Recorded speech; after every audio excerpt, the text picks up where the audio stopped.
please. Thank you for your patience. At this time, please place all electronic devices to vibrate. Madam Majority Leader. Good afternoon and welcome to the stated meeting of June 30th, 2025. I am Majority Leader Amanda Farias and I'd like to thank you for joining us. If you would like to follow along, the agenda for today's meeting is posted on our website. On behalf of the body, I welcome the members of the public who have joined us here today. During stated meetings, only members of the council may speak. Members of the public shall remain silent. If you wish to express your support of any remarks, you may make the silent approval gesture. I want to remind my colleagues that decorum is to be respected at all times. Insulting each other is not appropriate. All remarks are to be addressed to the chair, and members shall not speak unless recognized by the chair. It is essential that even if we disagree, we treat each other with respect. Please join us for the Pledge of Allegiance.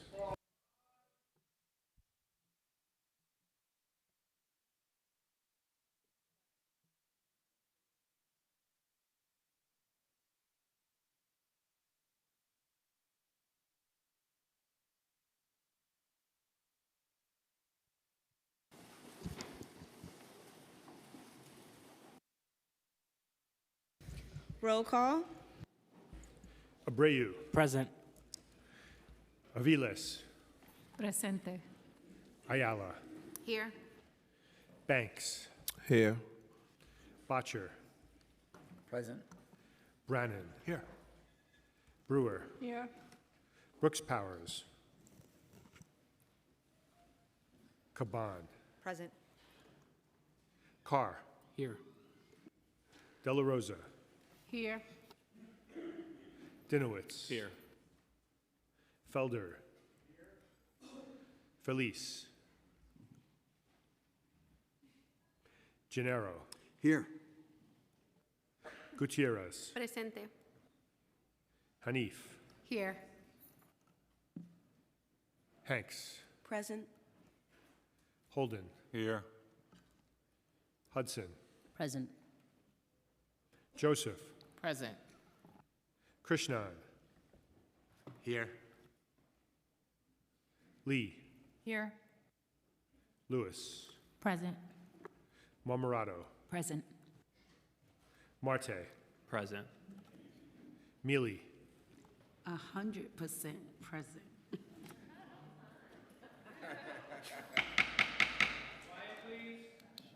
Menon. Here. Morano. Here. Moya. Felice.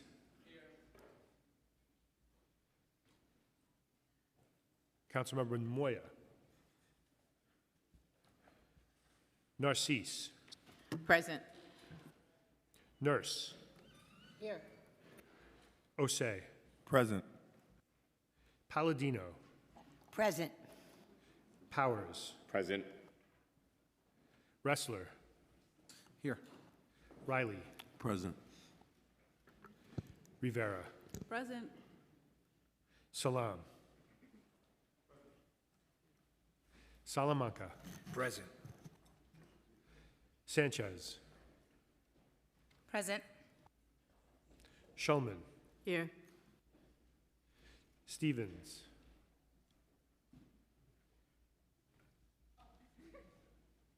Here. Thank you. Ung. Present. Vernikoff. Williams. I'm here. 1. Present. Zhuang. Here. Ariola. Present. Farias. Present. Speaker Adams. Present.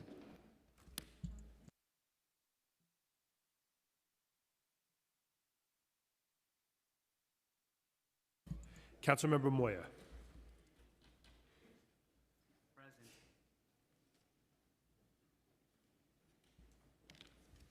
Present.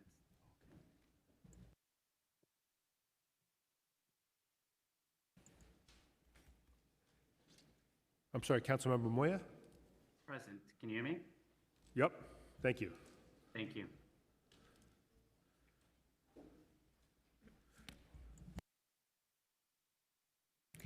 Thank you. We will now have today's invocation, which will be delivered by Rabbi Dr. Keith Elijah Thompson.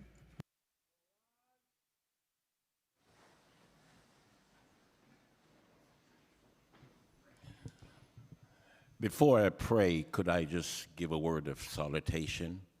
First, to the Speaker of the City Council, Adrian Adams, and to the members of the City Council, ladies and gentlemen. I want to salute every one of you. And I'm here today, and I'm very proud of a young man, Kevin Christopher Riley. I remember I hold him in my hand right there in the Bronx, District 12, and I pray for him and baptize him. And I'm proud to see that he's serving in this great city council, and I salute him. Would you put your hands together and give them?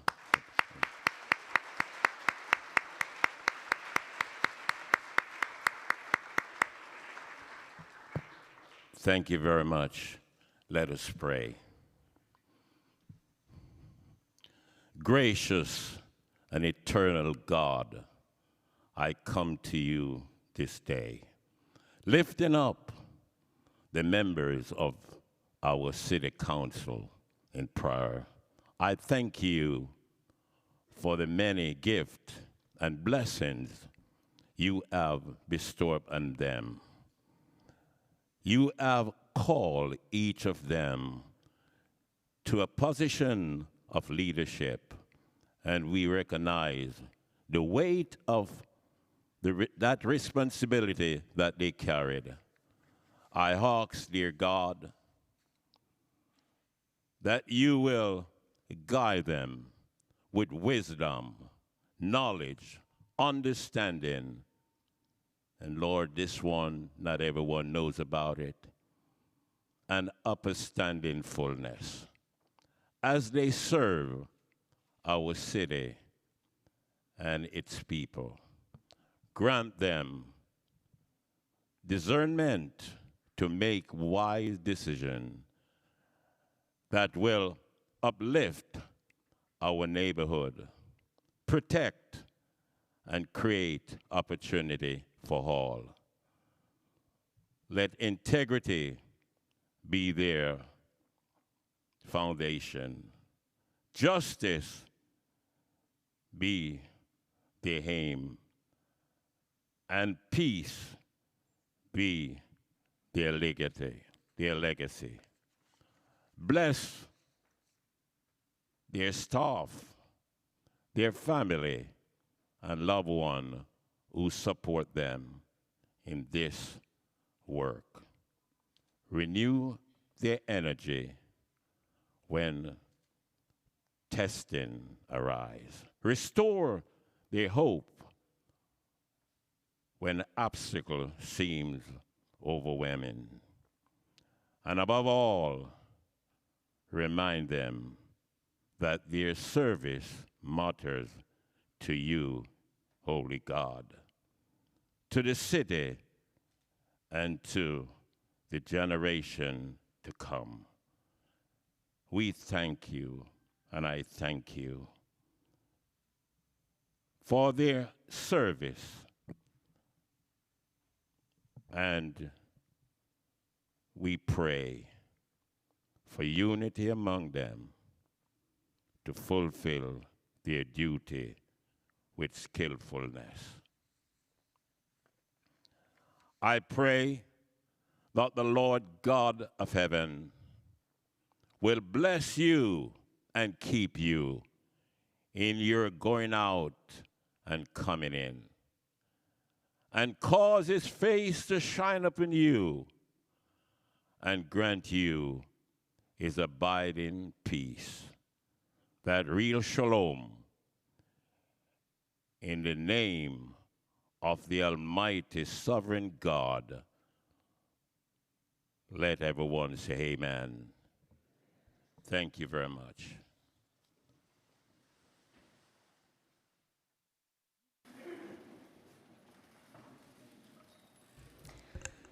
Thank you. I would now ask Councilmember Kevin Riley to spread the invocation on the record.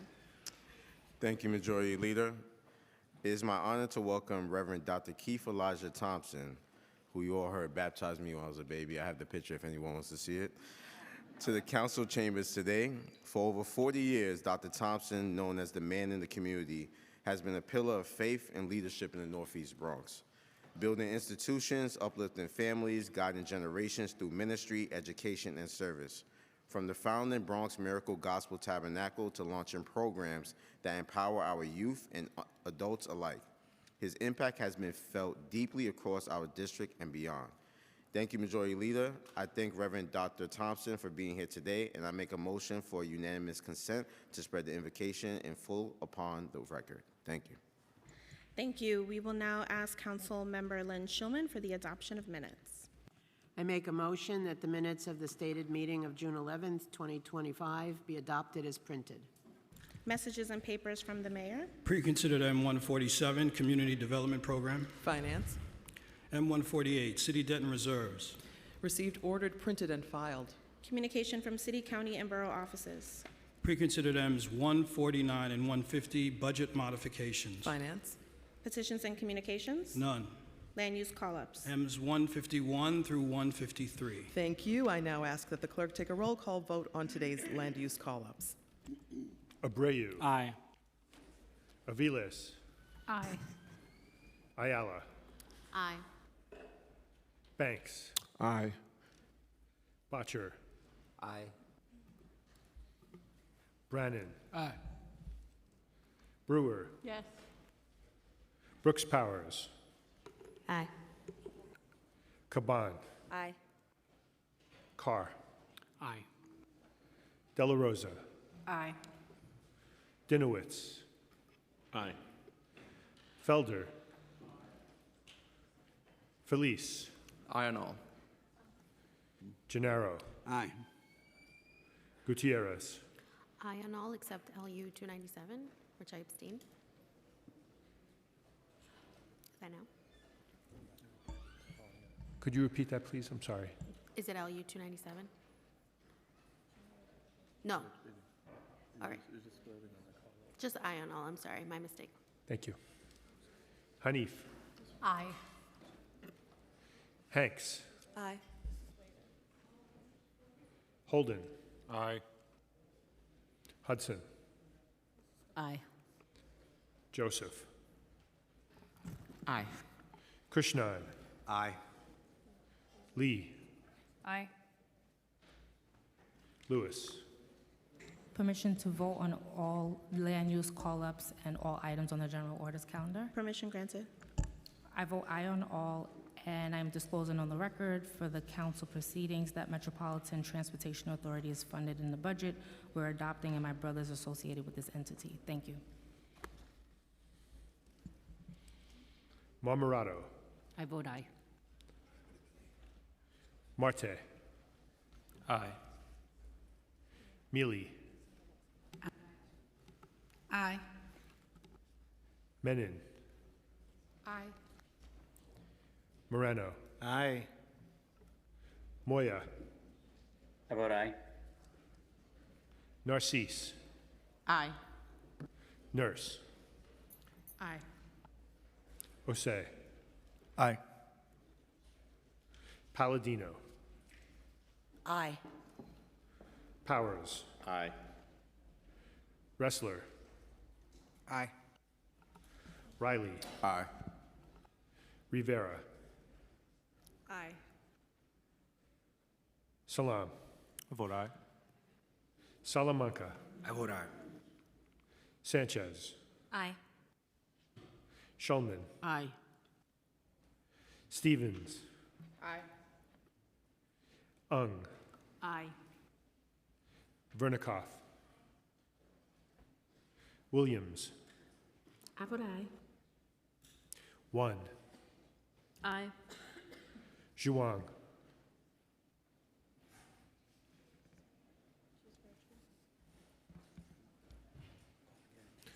Councilmember Shuang.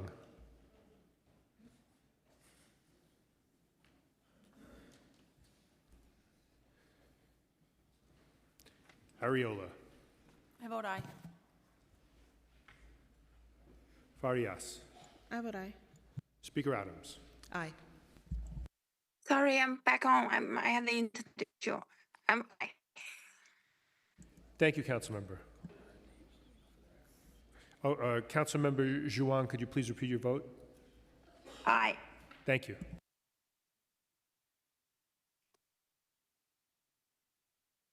Today's land use call-ups are adopted by a vote of 51 in the affirmative and 0 in the negative.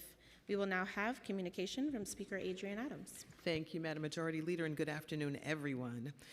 I'd like to take a moment to acknowledge and thank a few people from the Council for their work throughout this process. It is my last budget as Speaker, and the last for our Finance Chair and several other members of our leadership team. I want to thank our Finance Chair, Justin Brannan, our leadership team of Deputy Speaker Diana Ayala, Majority Leader Amanda Farias, Majority Whip Sylvina Brooks Powers, and Council members Keith Powers, Carlina Rivera, Rafael Salamanca, and Sandra Young. I also want to thank all the members of the Council's budget negotiating team, as well as the entire Finance Division staff, led by Deputy Chief of Staff for Finance and Chief Financial Officer, the CFO, Tanisha Edwards, and the Director of our Finance Division, Richard Lee.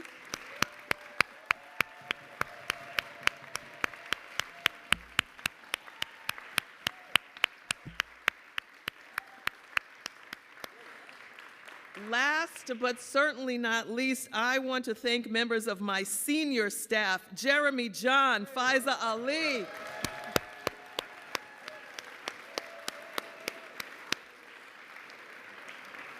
Mandela Jones,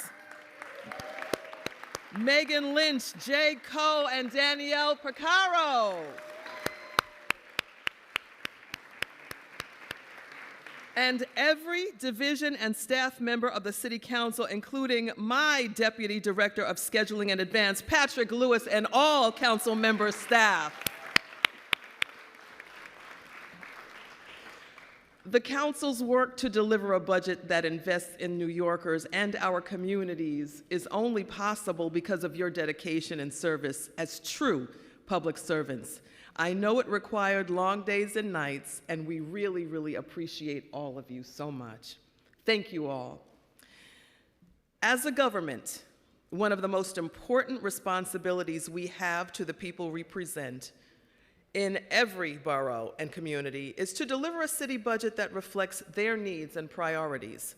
We know what's possible when New Yorkers can access opportunity, children are healthier, parents can advance in their careers, and our communities are safer. That's why, year after year, we have focused on deepening our investments in affordable housing, strengthening our early childhood education system and public schools, and fighting for the institutions that support our neighbors, like our libraries, parks, and older adult centers.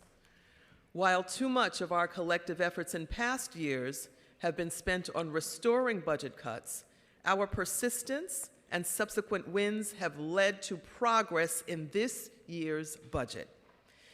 I have repeatedly insisted on our need to move away from a budget of restoration to one that strengthens investments in New Yorkers. This year, we are making big strides towards that goal. Together, we secured baseline funding for 3K and pre-K, as well as investments for preschool special education. We also won new funding to expand childcare for our youngest from 0 to 2 years old, because this is how we empower families to afford and remain in our city. And because libraries are the pillars of our communities, we are expanding 7-day library service to more neighborhoods and branches across the entire city. This year, we're also expanding eligibility for fair fares once again to reach New Yorkers with incomes up to 150% of the federal poverty level. This budget also reflects the Council's persistent efforts to push the city towards investing in mental health and public safety solutions at a greater scale, so that we can close Rikers and connect more people to mental health care. And after years of fighting, we have finally secured baseline funding to add to a justice-involved supportive housing RFP that had sat dormant at the Department of Health for far too long. For our older adults, we secured significant funding that was lost in previous years, as well as increased home-delivered meal rates so that our seniors do not go hungry. The budget also protects the many New Yorkers and services that have come under attack from the most harmful aspects of the Trump administration's agenda. When New Yorkers' civil rights are at risk and families are being separated, the city must step up and defend them. We are prioritizing crime victims when the federal government is abandoning them. We're doubling down on the benefits and values of cultural diversity and increasing food assistance at a time when Trump and his allies in Congress are threatening to diminish help for hardworking Americans. The successes in this year's budget are the product of multi-year efforts built upon a foundation of relentless advocacy by New Yorkers across our city. While there is more work ahead, this shows that together we can build a city where the budget reflects all of our needs, where families can afford not just to survive, but live and flourish here. We must expand investments to ensure the success of our greatest resources, the people of New York City. This budget belongs to all of us, and I thank my colleagues and everyone who fought alongside us to win a budget that makes a more just and equitable city possible for all New Yorkers. Thank you very much. We have a few more things to celebrate because July 4th is Independence Day, and I hope you all get a chance to spend meaningful time with your loved ones, your community, and your family for much deserved time off. We also want to wish a very happy birthday to Councilmember Rafael Salamanca, who will be celebrating on July 2nd, Councilmember Linda Lee, whose birthday is on the 3rd, and Majority Leader Amanda Farias on the 9th. Happy birthday, everybody. And finally, I want to acknowledge that we're joined today in council members by Kadeem Tiam, OSB, and all of the Black male content creators who are visiting City Hall for today's stated meeting. Welcome to all of you. Thank you for your brilliance and presence. And to Council Member Kevin Christian Riley for all that you do to uplift our young people. Thank you so much, Council Member. Yeah, we can do that. Now let's move on to our other items in our stated agenda. First, we'll vote on the following land use items.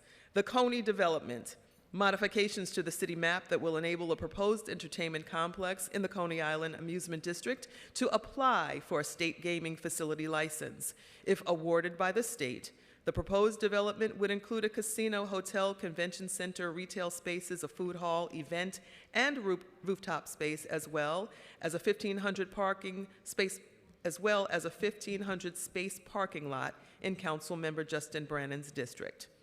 Grace Houses will facilitate the development of a 5-story mixed-use building and a 7-story residential building, creating a combined 153 affordable rental units and a community facility space for the Grace Baptist Church in Councilmember Nurse's district.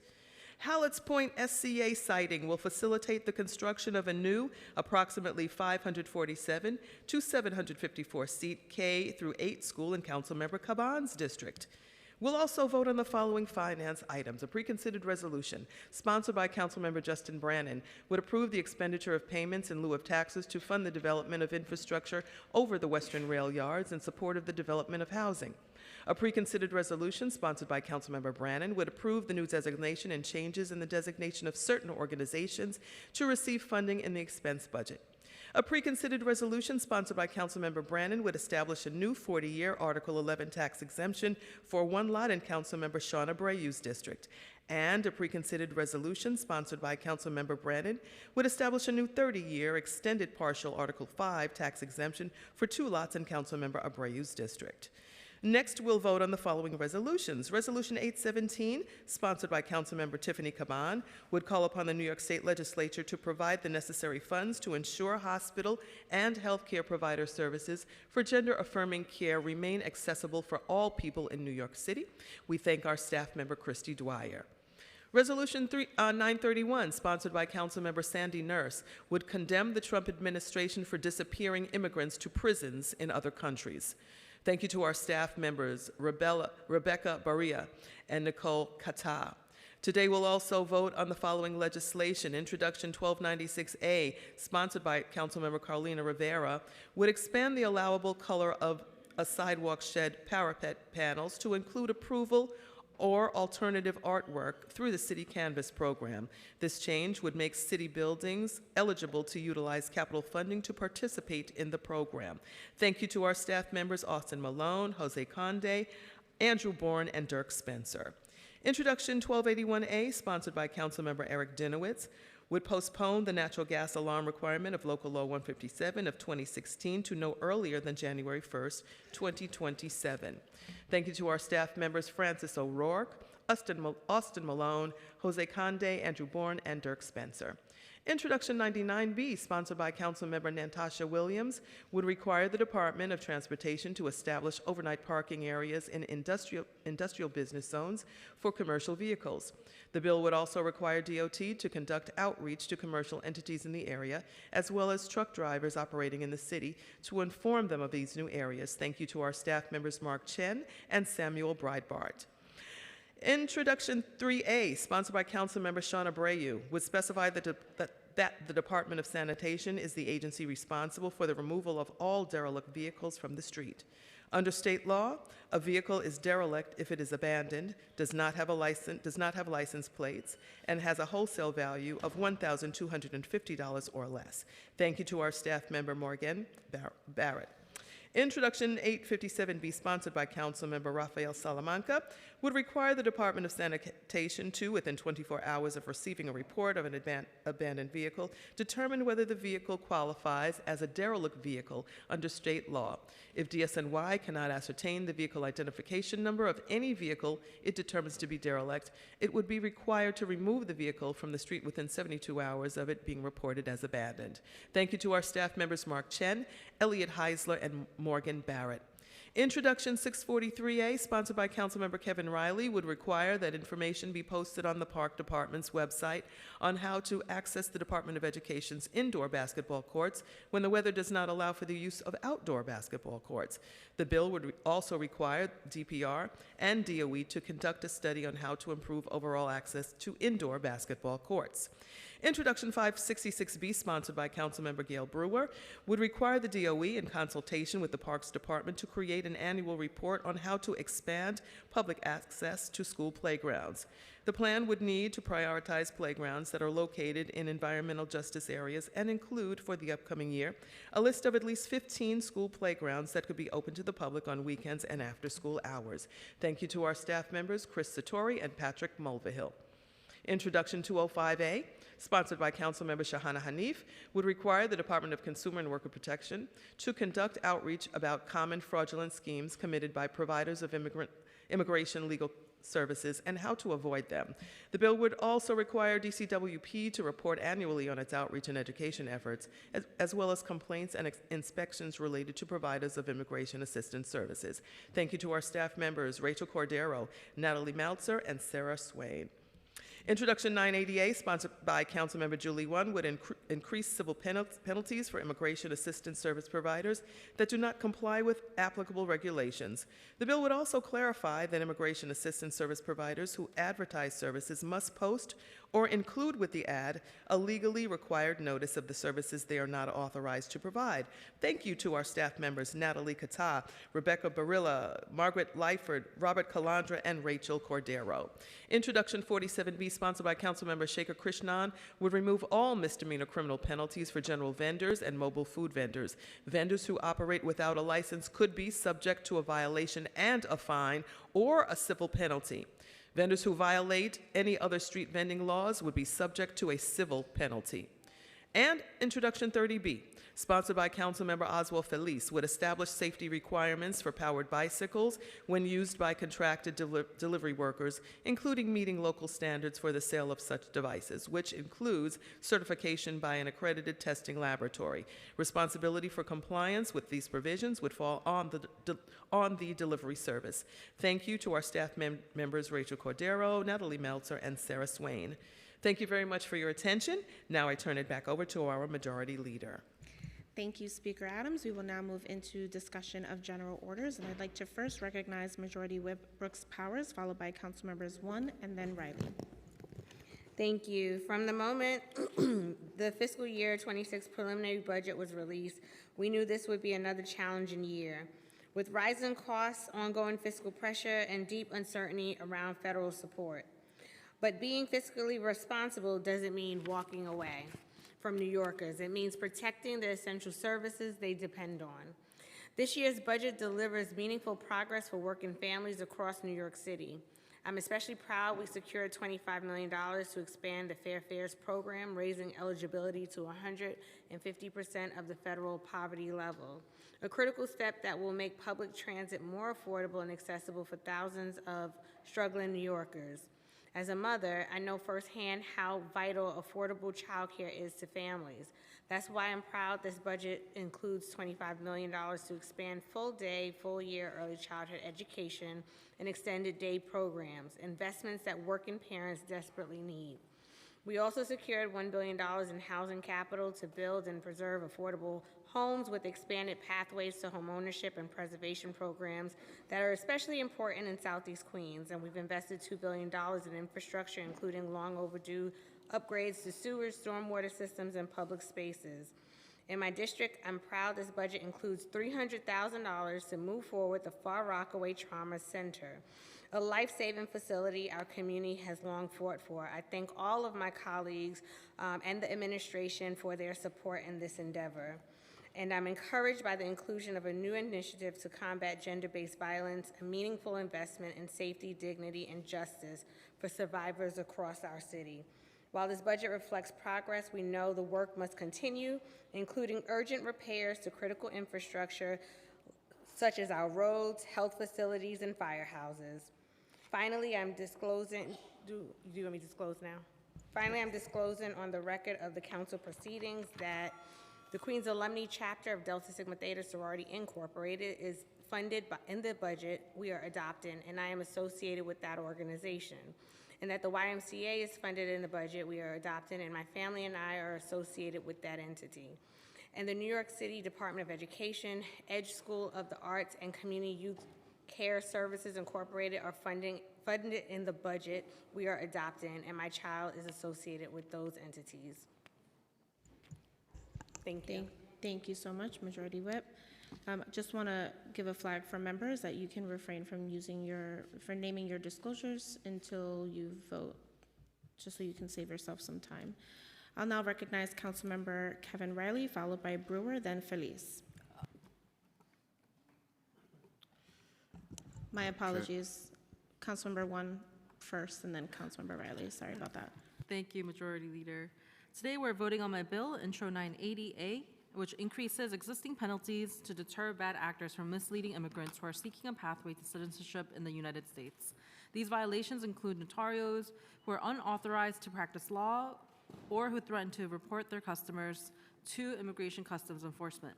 These violations will double penalties from existing ranges of $3,750 to $5,000 to $7,500 to $10,000 for the first violation, and successive violations from the existing $9,000 to $10,000 to $18,000, $20,000, so double the penalties.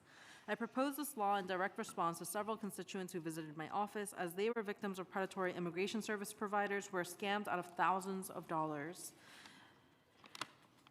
In Intro 980A, we will crack down on unlicensed scammers, preying on the vulnerable, and increase transparency for all clients, greatly enhancing the security of our immigrant communities. And with this bill, I will ensure that immigrants are given the help that they were promised during these alarming times. So I urge all of my colleagues to vote in support of 980A so that we can continue to make sure that our new migrant neighbors have a clear pathway to citizenship. Thank you so much.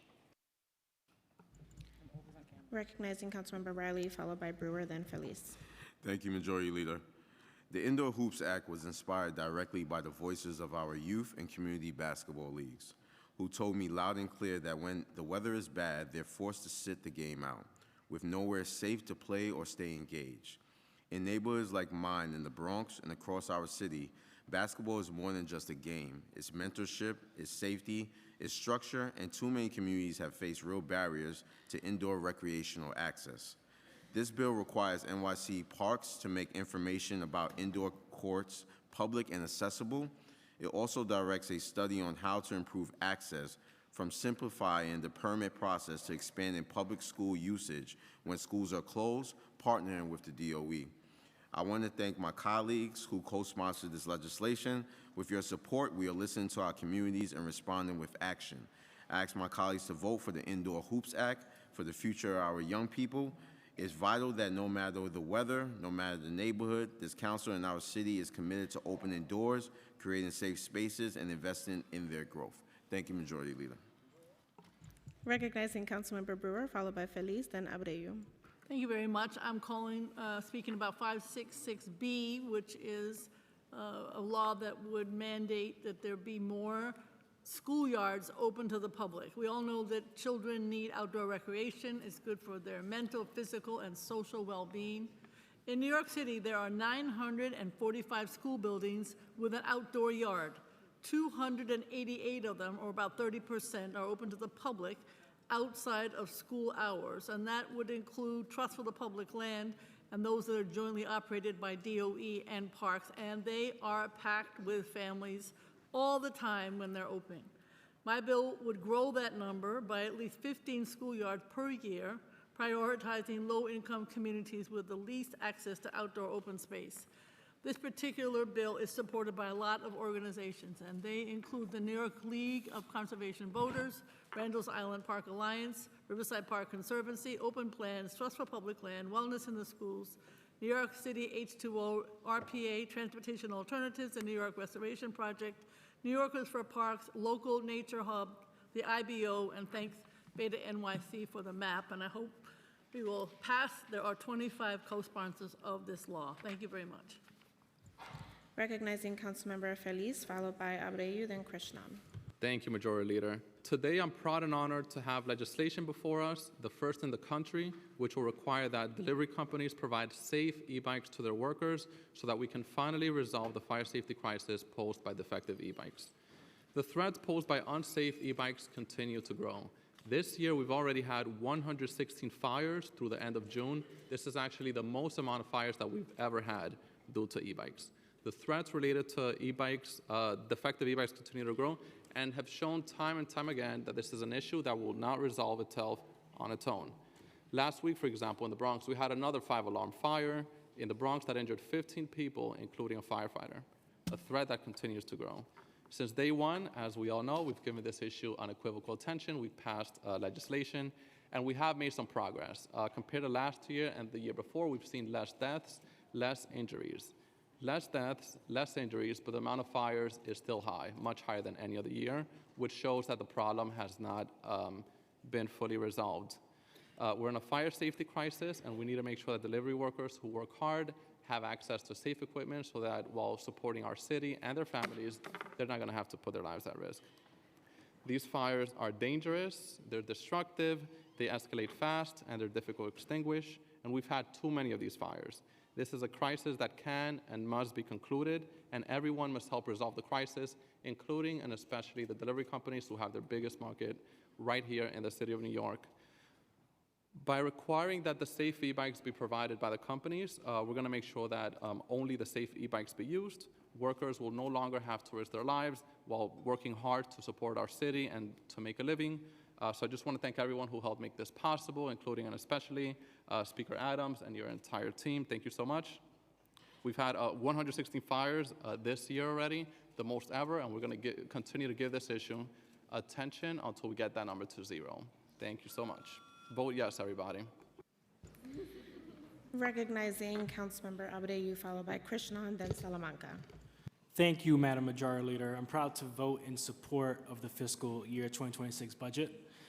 Budgets are moral documents, and this one makes clear we're choosing to invest in the people of New York City. We secured key investments that reflect the day-to-day realities of working-class neighborhoods like mine. Funding for supplemental cleaning organizations like ACE and CEO that keep our streets livable and dignified, support for community composting and public education as we move forward towards a more sustainable and more just city. And we protected and expanded the core services our communities rely on every day: libraries, after-school programs, and childcare. These aren't luxuries, they're lifelines. I've heard from families across my district that the lack of after-school options and limited access to childcare have forced them to make impossible decisions. This budget begins to change that, with historic funding for after-school and a pilot for universal childcare that reflects what our families need and deserve. We also secured funding for immigrant legal services, because in communities like ours, where immigrants are deeply woven into the fabric of our daily life, this is personal. And of course, none of this would have been possible without the leadership of our Speaker, Adrienne Adams. On this final budget of her speakership, I want to offer my heartfelt thanks for her steadfast commitment to equity, not just in words, but in action. When a 100-year-old pool in my district had been languishing for decades, despite a vibrant school community and a neighboring NYCHA development that had long relied on it, Speaker Adams made it a priority. She understood that access to swimming isn't a luxury, it's safety, it's equity, and especially in communities like mine, where those opportunities have too often been denied, she didn't just talk, she showed up and got it done. Her leadership made a difference, and our communities are better off because of it. Thank you so much. I encourage my colleagues to vote aye. Recognizing Councilmember Krishnan, followed by Salamanca, then Williams. Thank you so much, Majority Leader. On a day when Senate Republicans are passing a horrific budget bill that adds 10,000 ICE officers to the federal government, further criminalizing immigrants across America, we in New York City are protecting our immigrant communities. That's why I'm proud that we are passing historic legislation today with Intro 47B, which will decriminalize street vending in the city. Street vendors are our city's smallest businesses. They provide us coffee on our way to work, tacos during a quick lunch break, and ice cream on a hot summer day. However, because of a broken vending system, street vendors could face jail time for simply trying to support their families. No vendor, no person should face jail time and criminal charges for simply trying to feed and support their family and pay for childcare. With the federal government's horrific immigration policies, the consequences of vending violations have become even more stark for a workforce with street vendors that is 96% immigrant. And it is clear the disastrous immigration consequences that criminal charges can have as well. It is more important than ever that we protect our immigrant communities, most affected by the criminalizing of street vending across our city. Intro 47B is a common sense measure that was agreed upon by a diverse set of stakeholders, including enforcement agencies, street vendors, and business advocates. The bill supports a clear, fair, and regulated vending system that is organized and enforceable. It removes criminal liability for vendors, ensuring that our city's smallest business owners do not face criminal charges or jail time simply for trying to earn money to support their families. The passing of Intro 47 represents just the first step in many that the City Council is actively considering to create a clear, fair, comprehensive, well-regulated, and enforceable vending system that our city definitely needs, especially in this moment. I want to again thank Speaker Adams, my colleagues who are champions of the street vendor reform package, Councilmember Sanchez, De La Rosa, Majority Leader Farias, and Public Advocate Williams. My other colleagues have signed on in support, and I want to give a special shout out to the team at the Street Vendor Project for their tireless advocacy to reform our city's broken vending system, as well as to our committee staff, Sarah Swain, and my legislative staff, Greg Clark. Thank you, and urge my colleagues to vote yes. Recognizing Councilmember Salamanca, followed by Williams, then Dinowitz. Thank you, Majority Leader. Today we're voting on Intro 857B. It requires the Department of Sanitation to tow vehicles that are identified an encumbrance on our city streets within 24 to 72 hours of notification by city agencies, community boards, elected officials, or 311 claims. This legislation is not just about tidying up our curbs, it's about reclaiming public space and ensuring safety and restoring fairness to how our streets are used. Every day, abandoned and inoperable vehicles clog our neighborhoods. They block bike lanes, bus stops, fire hydrants, and curb spaces desperately needed for everything from commercial deliveries to parking for residents. These abandoned vehicles turn our streets into graveyards for zombie cars and are a source of constant frustration for all of our constituents. This legislation sets a clear, reasonable time frame for action. It empowers the Department of Sanitation to act swiftly but fairly. It brings much-needed accountability to a system too often that lets inaction persist. Clean, safe, and accessible streets are not a luxury. They're a basic necessity in a city of over 8 million people. Let's not allow the bad actors who abandon vehicles to hold entire blocks hostages. I would like to thank my colleagues who have already signed on as co-sponsors for this common sense legislation. With Intro 857B, we are putting our public space back to public use. Recognizing Councilmember Williams, followed by Dinowitz. Thank you. I celebrate the budget we passed today, but for 3 years under this mayor, we have had to fight for restorations instead of more investments. Something has to change. We need real reform that rebalances power and gives the council the tools to do its job and to protect our communities from political games. There is still much more important work ahead, supporting the Commission on Human Rights, the Commission on Racial Equity, and standing with working class homeowners. While the budget provides essential funding to city agencies, legislation like Intro 99 ensures those resources are used effectively by establishing clear guidelines and requiring community engagement around commercial truck parking. For years, our residents have raised concerns about trucks parked overnight on residential blocks, blocking sidewalks, narrowing streets, and creating safety hazards, especially for children and seniors. This isn't just a Southeast Queens problem, it impacts neighborhoods across the city. Speaker Adams and Majority Whip Sylvina Brooks Powers, who also represent parts of Southeast Queens, have heard these concerns firsthand. That's why a few months ago, I stood with Majority Whip Brooks Powers, local leaders, and community members at the IBZ truck parking rally, calling for safer, fairer, and more effective overnight truck parking policies, especially since Southeast Queens was excluded from the city's initial pilot despite being heavily affected. Intro 99B creates designated overnight truck parking areas in industrial business zones and requires the Department of Transportation to engage community boards, council members, businesses, and truck drivers. Passing budgets and advancing legislation like Intro 99 are important steps towards a more accountable and responsive city government. I want to thank the Truck Association, Mark from the Legislative Division, and of course, Speaker Adrienne Adams for her leadership and partnership in passing this bill and the budget. Thank you. Recognizing Councilmember Dinowitz. Good timing she had. Good. Thank you, Madam Majority Leader. Today, the Council will be voting on my bill, Introduction 1281A, which amends Local Law 157 of 2016. This local law required that natural gas detectors be in residential buildings, a law passed in response to deadly gas explosions in 2015, including one at JFK High School campus, which is where I actually worked. Local Law 157 is an important law requiring gas detectors that are vital for public safety, but right now, the law's mandate is impossible to meet.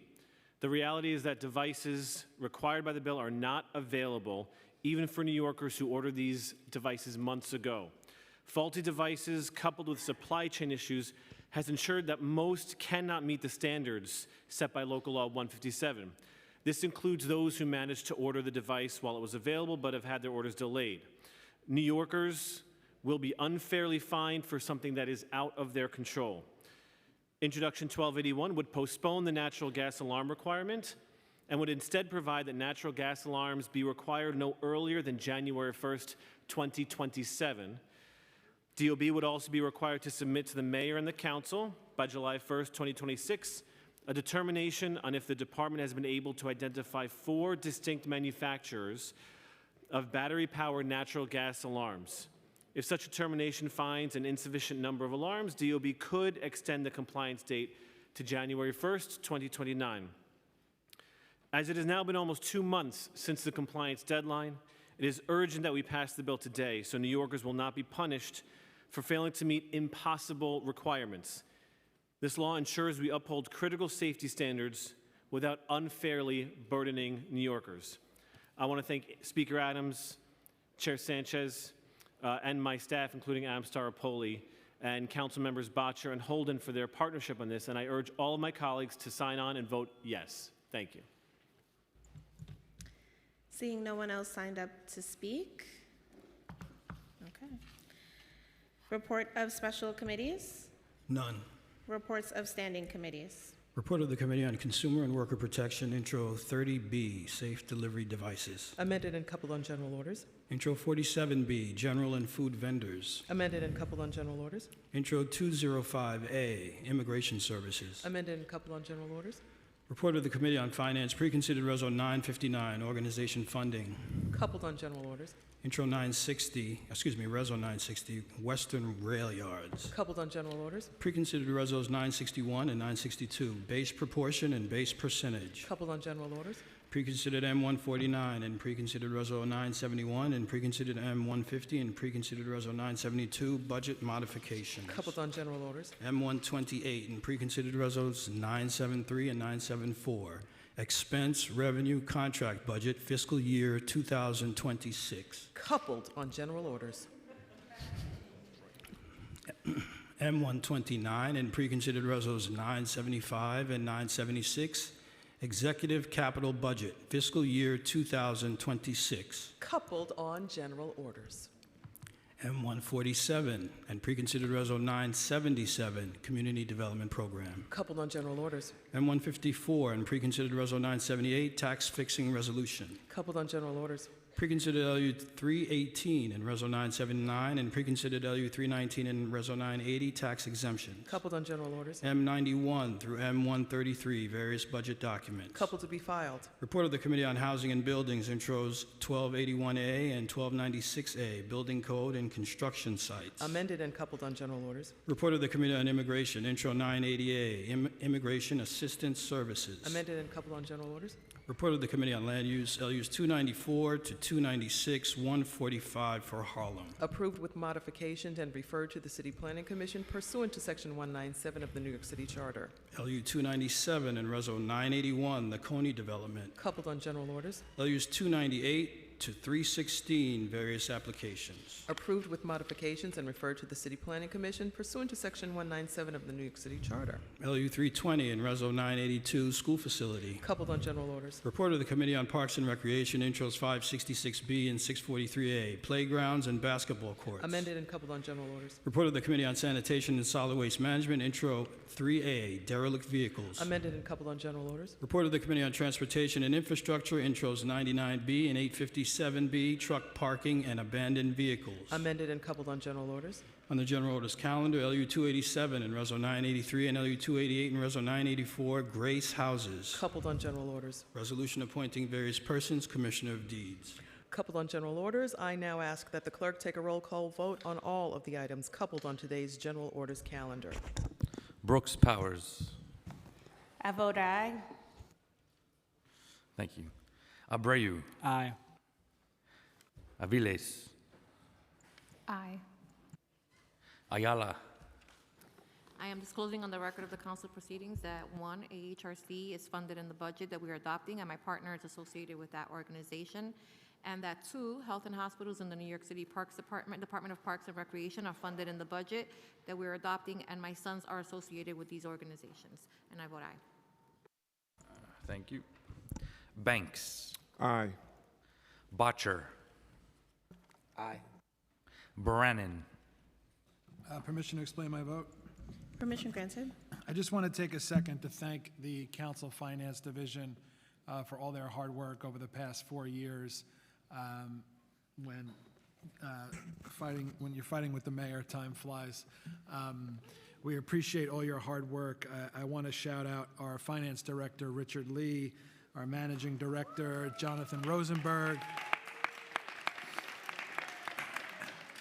deputy directors, Emra Adev, Chima Obachair, Paul Simone, Isha Wright, assistant director, Liz Hoffman, our chief economist, assistant director, Delara Danaku, supervising economist, Paul Sturm, William Shermatang, Andrew Wilbur, the unit heads, Aliyah Ali, Julia Haramis, Florentine Kabor, Jimmy Reyes, Jack Story, finance counsel, Nicholas Connell, and especially a big thank you to the CFO, the Deputy Chief of Staff to the Speaker, Tanisha Edwards, for your leadership. And thank you all very much. Thank you.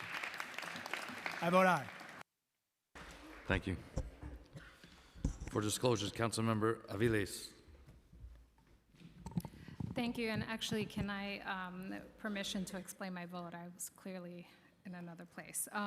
So I'm disclosing on the record of the council proceedings that the New York City Departments of Education, Youth, and Community Development are funded in this budget, and we are adopting, and my child is associated with these entities, and the New York City Parks Department is funded in the budget, and that we are adopting, and my sibling is associated with that entity. And permission to explain my vote, Majority Leader? You can explain your vote. Thank you so much. Apologies. First, I just want to express my gratitude to the Speaker, the budget negotiating team, and all of my colleagues who worked on this budget. While the federal government attacks cities like ours who are actively resisting their fascist and racist agenda, we will always be a proud immigrant city. We believe it is not only our moral obligation as leaders, but in our interest to uphold the rights, safety, and dignity of all working class New Yorkers, but particularly our immigrant neighbors. I'm proud of the wins we have landed, especially for our immigrant communities. Particularly, this body has secured an additional $33.6 million for immigration legal services, $24.6 for the New York Family Unity Project, and $16.5 million to support unaccompanied minors. Though the Adams administration continues to fail to recognize the crisis of violence and mass deportation before us, this council has stepped up and demanded more, and I express my profound gratitude to Faiza Ali and Megan Lynch. The Progressive Caucus has championed and won historic public safety programs, including tens of millions of dollars for mental health response teams, strengthened the supports of survivors of gender and domestic violence, and mental health pilot program for EMS workers. So much needs to be done for the EMS workers to get pay parity. These will bring us closer to one step closer to true public safety, where we can care for our fellow New Yorkers first, addressing head-on the public safety concerns we face, rather than just plastering another Band-Aid over them. We are bringing to fruition gains that will help to make New York City more livable, affordable for working-class New Yorkers. So this is the first time I will be voting yes on this budget, because we have finally surpassed the bare minimum, not just restoring Eric Adams' cruel and unnecessary budget cuts once again. We made gains. And while the document before us is not perfect, it is clear we must engage in structural reform to make our processes more transparent, democratic, and equitable.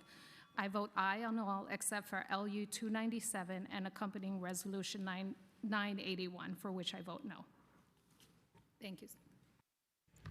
And while they're tallying that, friendly reminder to folks to please give your disclosures before your vote. Stevens. I vote aye on all, and I'm disclosing for the record for this council proceeding that Columbia Presbyterian Hospital is funding this budget, and then we are adopting my child's associated with this entity, and I vote aye on all. And I want to send a special thank you to all of the OGs who are termed out and leaving council. Thank you for teaching us how to get this budget done in the right way, and we really appreciate your service. Thank you. Thank you. Councilmember Banks. Madam Majority Leader, I'm disclosing on the record from the council proceedings that Departments of Parks and Recreation and Juvenile Justice are funded in the budget. We're adapting. My brothers are associated with these entities. Thank you. And your vote, council member? Your vote? Aye. Thank you. Brewer. I too am disclosing on the record of the council proceedings that the City University of New York is funded in the budget. We are adopting, and I am associated with that entity. I too want to thank the folks from the finance staff. You mentioned certainly Richard Lee and Jonathan Rosenberg. I want to add Vanessa Diaz-Lopez. And I want to say, and also Faiza Ali, I want to thank particularly for food, for the pantries, the cultural, the clubhouses, the libraries, and much more. We still have to work on oversight. OMB doesn't seem to want to have too much oversight of the administration. We're not able to get funding for more of that. That's a challenge. In my office, I want to thank Cynthia Hornick and certainly the Vann Fellow, Miller Schulman, who spent a great deal of time on the budget. And just in terms of 566B, the schoolyards, thanking Cynthia Shulaputer and the amazing staff from the Parks Department, Parks Committee, Chris Sartori, Patrick Mulvihill, Michael Sherman, and Ann Driscoll. And I also want to just mention that in terms of the amazing challenge that we have for federal budget cuts, As we heard earlier from Chair Brannon and from the Speaker, hopefully the rainy day fund and that kind of funding will help us prevent any major impact on New York City. However, the fact that the federal government is able to make these cuts is atrocious, and we have to fight them every bit of the way. Thank you very much. Your vote? I vote aye. Thank you, Councilman. Kaban. Permission to explain my vote? Permission granted. Thank you. Thank you to Speaker Adams, Finance Chair Brannon, the entire finance team, and my colleagues for your work on this budget. Today, I am voting yes. I am proud of the Council's fight against this mayor's unnecessary cuts, clawing back what we could in order to stop the bleeding and protect New Yorkers. The truth is sobering. This budget, like those before it, overinvests in punishment and policing, starves public defenders of resources they need, while underinvesting in life-affirming institutions that create true public safety. It is the culmination of 4 years of bad faith, undemocratic negotiations with a corrupt mayor who is beholden to corporate interests and blackmailed by Donald Trump. But it also marks the beginning of a new era. New Yorkers are clearly demanding a new kind of politics, a politics that chooses affordability for working people over the interests of the rich. Today's budget sets us up to deliver for New Yorkers under a new administration that shares our values and commitments come January. And it contains urgent, critical protections for our immigrant and trans neighbors that the mayor refused, but the council demanded and secured, including historic funding for trans and gender nonconforming New Yorkers, huge thanks to the New York City Trans and Queer Provider Advocacy Coalition, crisis to care investments that move us toward public safety rooted in care, not punishment. Thank you especially to Progressive Caucus Director Emmett Turan and Councilmember Nurse. The $5 million investment needed for the Rowdy Boys and Girls Club of Astoria, a major step towards enriching the lives of young people in my district, a hard-fought $50 million to increase immigration legal services secured by the council, including my colleague, Councilmember Aviles, and advocates at NYIC and others after the mayor proposed a devastating cut, and child care expansions, including a pilot program for children under age 2, a game changer for working families, thanks especially to Councilmember Gutierrez. This budget is the floor, not the ceiling. With caution, with reservations, and a deep commitment to build on this momentum to deliver for New Yorkers, I vote aye on all, with the exception of LU 297 and the accompanying resolution, on which I abstain. Thank you.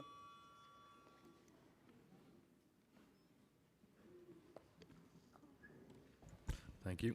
Carr. Permission to explain my vote? Permission granted. Thank you, Majority Leader. I just want to say thank you so much to the Speaker for her support of the initiatives and programming that are so important to the neighborhoods and boroughs that I represent, as well as my colleagues on the budget negotiating team, ably led by our Deputy Speaker, Diana Ayala, and our Finance Chair, Justin Brannon. And of course, the great team of staffers we have here, Jeremy John, Faiza Ali, Tanisha Edwards, Richard Lee, and everyone in the Finance Division who worked so hard to make budget adoption possible, as well as our friends in the Office of the General Counsel. And of course, I have to end with thanking my own team members, in particular my Budget Director, Lorenz Centineo, and my Chief of Staff, Giuseppe Desario. And so with that said, I'd like to disclose on the record of the council proceedings that the Italian Club of Staten Island, the Jewish Community Center of Staten Island, and the Garibaldi Meucci Museum are funded in the budget we are adopting, and I am associated with those organizations. And I'll be voting no on preconsidered resolutions 961, 962, 978, and M154, and aye on the rest. Thank you. Thank you. De La Rosa. Permission to explain my vote? Permission granted. Thank you. I would like to first thank Speaker Adams, her leadership team, BNT, the Finance Division, and all of the staff here for their leadership and dedication in producing a budget for working people. I would also like to thank my colleagues, especially those members of the Progressive Caucus and the Women's Caucus, and the various other coalitions that helped push for our Crisis to Care budget campaign, which secured $80 million for critical mental health services and supportive housing programs, as well as over $6 million to support new parents, promote gender equity, and provide domestic violence survivor support, as well as $50 million for immigrant legal services. Time and time again, this council faced a largely restorative budget. It was because of our grit that the commitment to claw back austerity measures that we have seen 7-day library services, a service most New Yorkers wouldn't even understand as a program to cut, and managed to expand investment in critical areas. New Yorkers made their voices loud and clear and continue to do so. We need an affordable city. Affordability looks like universal childcare for working families driven out of our city by cost burden. Affordability looks like billions invested in preserving and developing truly affordable housing through City for All. Affordability looks like food access, equitable transportation, investments in CUNY and public schools, maternal health and mental health, and prioritizing immigrant services that protect vulnerable communities that make up the fabric of our city. While there are still gaps, the council will continue to fight to address these gaps, and this $115.9 billion is a response to New Yorkers, that we hear you, we see you, and we are fighting to make our city a more affordable and safe place for all. I'd like to take a point of privilege to also thank my Deputy Chief of Staff, Kiana Diaz, who welcomed her first child into the world yesterday. So we got a budget. So we got a budget and a baby in District 10, and we are so excited. I am also disclosing for the record of the council proceedings that the New York City Department of Education, the Washington Heights Tennis Association, and Bameso USA are funded in this budget that we are adopting today, and my child is associated with these entities, and that the Fortune Society is funded in this budget we are adopting today, and my partner is associated with this entity. I vote aye on. Thank you. Thank you.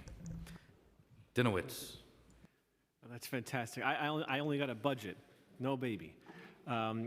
Permission to explain my vote. Permission granted, and if you have any disclosures, please state them first. I have no disclosures. So I got nothing. Are you surprised? I got nothing.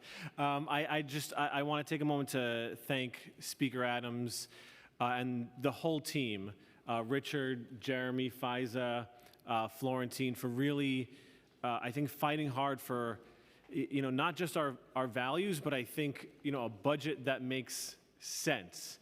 And if you compare our budget to whatever the heck they're doing in Washington, where they're cutting everything for the people who need it the most.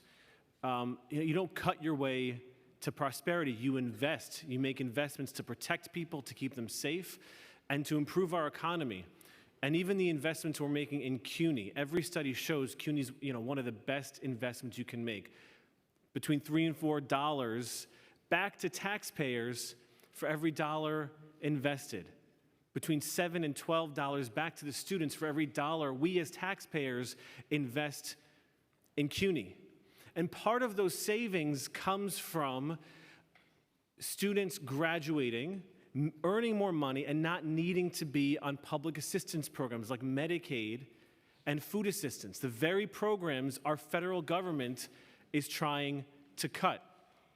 You don't save money in our federal government by cutting the programs. You save money by making good investments, and that's what this budget does. It does all that while still protecting vulnerable communities like our immigrants who are under attack, again, because of our federal government.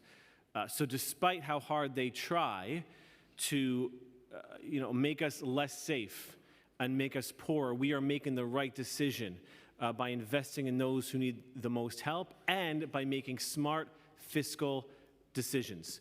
With that, I vote aye on all. Felder.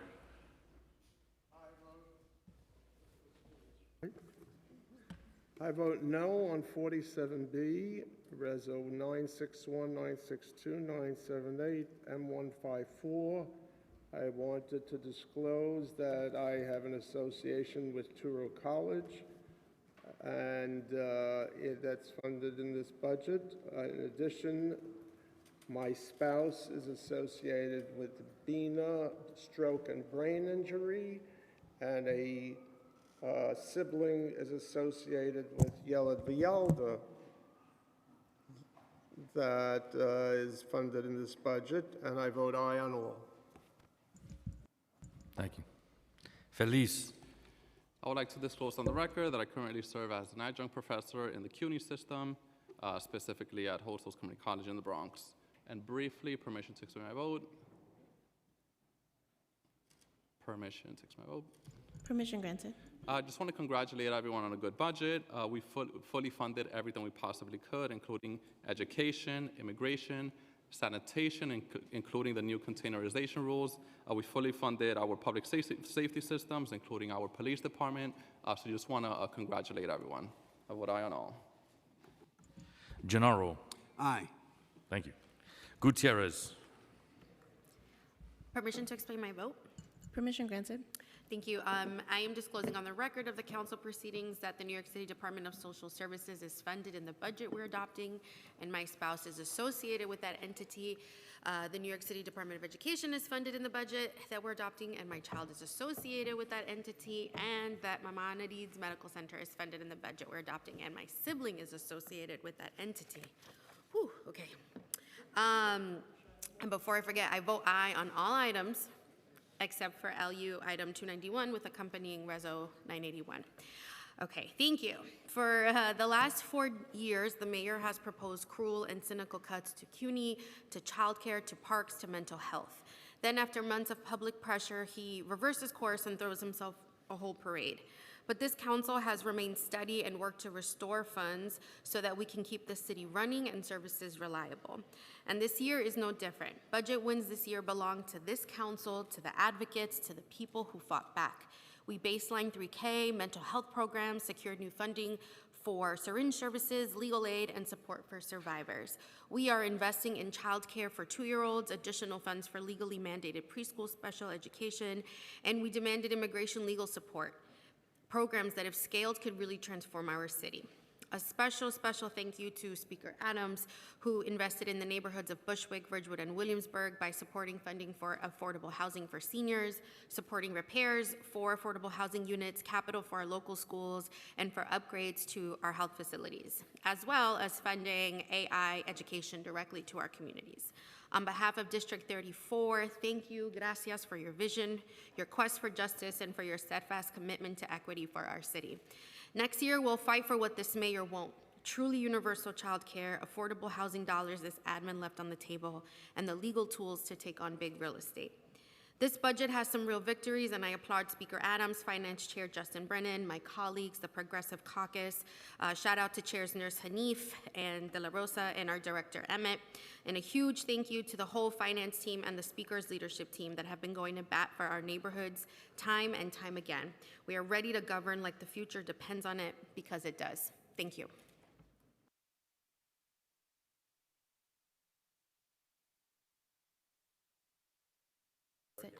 I'm so sorry. I'm abstaining from LU 297 with accompanying Reso 981, to clarify. Thank you.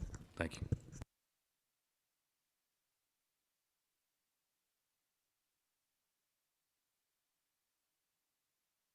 Hanif. Permission to explain my vote. Permission granted.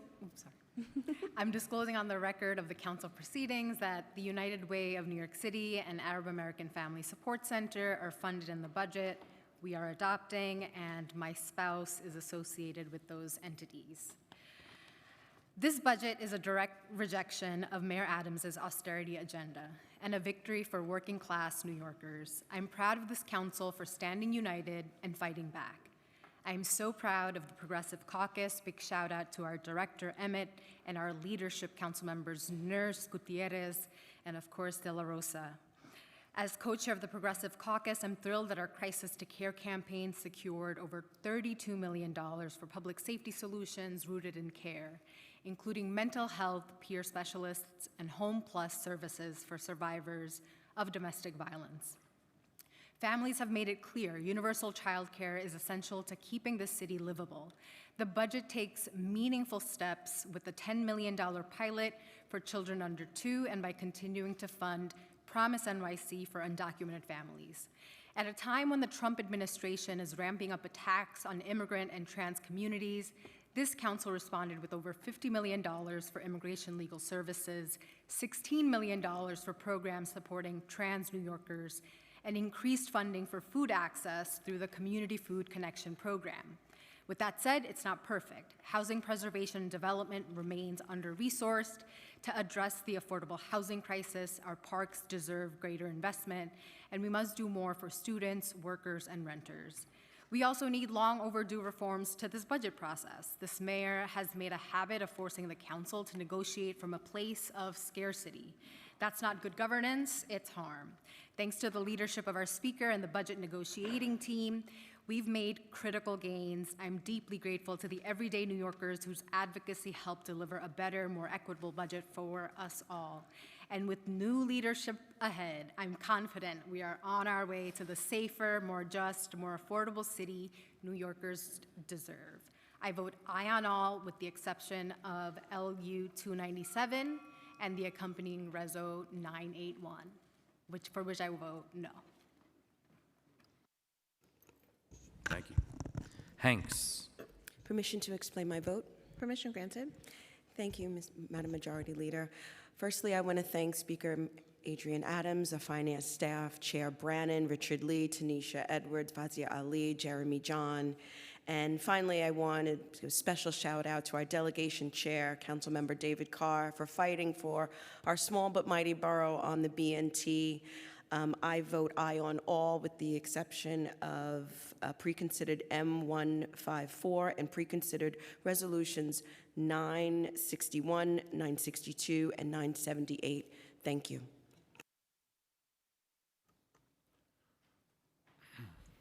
Thank you. Holden.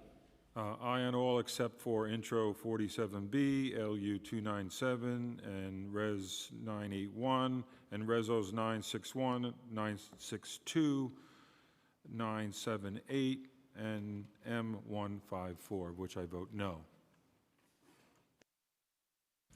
Thank you.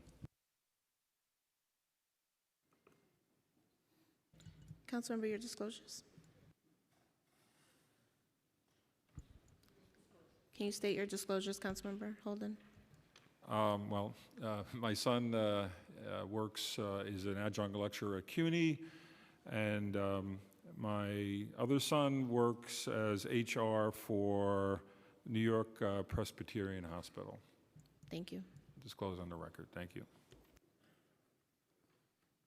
Thank you. Hudson. I'm disclosing on the record of the council proceedings that the Brooklyn Museum, Brooklyn Botanic Garden, and Brooklyn Academy of Music are funded in the budget we're adopting, and I'm associated with those entities, and that the Museum of the City of New York is funded in the budget we're adopting, and my spouse is associated with that entity, and that Unlocal Incorporated is funded in the budget we are adopting, and my tenant is associated with that entity. Permission to explain my vote? Permission granted. Thank you so much. Our city budget must reflect our moral values and meet the current political moment. Right now, our city is under attack from an authoritarian administration hell-bent on destroying the civil liberties we hold dear. And this budget shows that New York will not stand idly by, but will fight back using every tool in our arsenal. While the President, Supreme Court, and Republican extremists tell queer and trans youth they don't matter, we secured $8.5 million for gender-affirming care and LGBTQIA+ youth support services. As our immigrant communities are targeted and citizenship questioned, we're investing nearly $75 million to defend immigrant New Yorkers.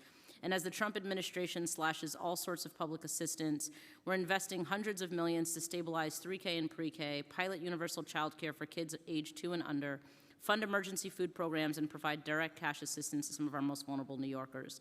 This budget, not to mention the tens of millions of dollars for cultural institutions and libraries, which are some of our most democratic institutions.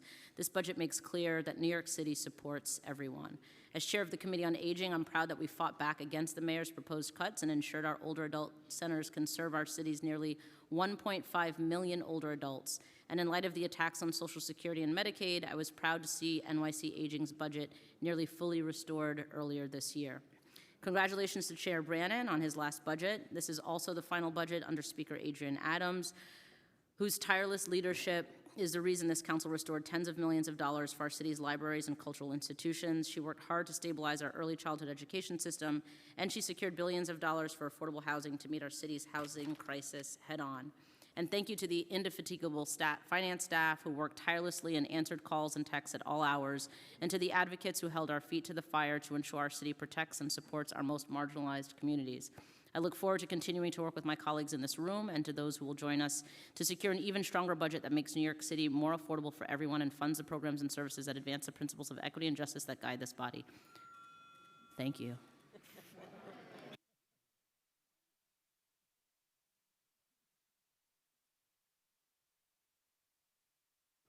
And with that, I vote aye. Thank you.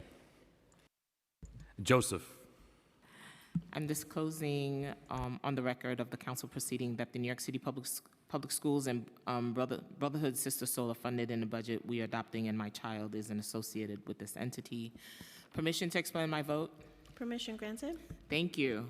As a forever educator and advocate for our youth and working families, I'm proud to stand here today in support of a budget that puts our youngest New Yorkers first. Far too long, infant and toddler care have been overlooked, treated like an afterthought, when it should have been the cornerstone of our early childhood system. Today, with a $10 million investment in early childhood education, along with funding to support preschool special education, we are finally righting that wrong. We're building what was dismantled. We're restoring what our families have needed for years, and we're doing it in a way that centers equity by prioritizing the neighborhoods that have historically been left behind. This is more than numbers in a spreadsheet. This is about giving working families, especially Black and brown families, immigrant families, the resources and support they need to thrive. It's about meeting parents where they are and honoring the full scope of their child's development from birth through earliest years. This budget does not stop at early childhood. It delivers for our immigrant communities with renewed support for legal services and community-based resources. It invested in affordable housing, infrastructure. It prioritized health, education, and our parks, because we know that a city invests in a whole person and the whole community. From District 40 and the communities I represent across New York City, this budget shows that this is a city council that believes in bold progress. It's a declaration in the face of austerity and fear. We choose care, we choose equity, we choose to fight for a city where all New Yorkers, no matter where their zip code, status, or income, have the chance to succeed. This is a city where we're working to build one that is compassionate, inclusive, and rooted in opportunity for all. And today, with this budget, we take a powerful step toward making the vision real. Lastly, I want to thank our speaker, Adrienne Adams. Under your leadership, you believed in bold ideas. You listened to members of this body. You've been unwavering in your commitment to deliver for New York City youth. Thank you, thank you. It's been an honor to serve with you. And with that, I vote aye, but no on LU 297 with accompanying Reso 981. Thank you. Krishnan. Permission to explain my vote? Permission granted. I am disclosing on the record of the council proceedings that the New York City Department of Education, Common Point NYC, and the YMCA are funded in the budget we are adopting, and my children are associated with those entities. This year's budget delivers big wins, not just for Jackson Heights, Elmhurst, and Woodside, Queens, but all boroughs. From a $50 million increase in immigration legal services, securing universal child care pilot, and permanent funding for 3K and pre-K, and funding for the first ever Asian American curriculum in our schools, which is historic. Our families and communities are supported in this budget. Our City Council, as always, has placed our parks and parks funding as a top priority, as we do every year. We've added new worker positions, but we are fighting against an administration that, while paying lip service to our parks, has not done nearly enough to support them. This administration needs to do far more. We are adding more resources to our Parks Department, but the administration still places a hiring freeze on the agency, which prevents them from filling those vacant positions. I urge this administration to finish the job for our parks workers and actually stand up for our parks. That being said, we cannot be more clear-eyed about the struggle in front of us. During a time when Donald Trump and National Republicans are failing our communities and working for the wealthiest Americans to pass tax cuts for them that are paid for by slashing funding for food assistance and health care, I am proud that we together in this council, with the leadership of Speaker Adams, work together to secure necessary investments for our schools, for immigrants, and for working class New Yorkers across this city. I want to thank the Speaker's office, my colleagues, my staff, the finance staff, and all of our colleagues together for a budget we've passed today that invests in our communities at such a perilous time. I vote yes. Thank you. Lee. Permission to explain my vote. Permission granted. I am disclosing on the record of the council proceedings that the New York City Department of Education is funded in the budget we are adopting, and my children are associated with that entity, and that New York City Health and Hospitals is funded in the budget we are adopting, and my spouse is associated with that entity. And I just wanted to say very quickly, thank you so much to Speaker Adams, our amazing finance team, because I cannot tell you, I think it's been so long since we've invested this much money into mental health services. And I'm just so proud. I'm getting a little emotional, but I'm very proud of the fact that we are putting this much investment, because these services will save lives. They really will. The preventative services, the 988, the JISH, the ACTs, the IMTs, smaller clubhouses, we got you, okay? We have your back. And this is going to really provide so many life-saving services. And although it doesn't come close to the decades of disinvestment into our mental health system, it brings us just a bit closer, and I'm proud that this council is doing that, thanks to Speaker Adams as well as Chair Justin. And I just want to say a special shout out to the finance team, Richard Lee, my brother, Korean brother from another mother. And of course, we have Chima and Florentine. We have the best staff. Valeria, you guys rock and you are awesome. And I just want to say thank you. And with that, I vote aye on all. Mamarato. I am disclosing on the record of the council proceedings that the New York City Board of Election is funded in the budget we are adopting, and my spouse is associated with that entity. I vote aye on all with the exception of Intro 47B, Reso 961, Reso 962, 978, and M154. I vote no.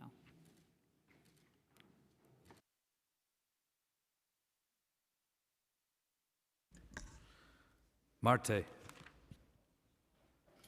I am disclosing on the record of the council proceeding that the Fortune Society is funded in the budget we are adopting, and my brother is associated with that entity, and that Combody Production is funded in this budget we are adopting, and my brother is associated with that entity. I vote aye on all except LU 297 and Reso 981, which I abstain. Thank you.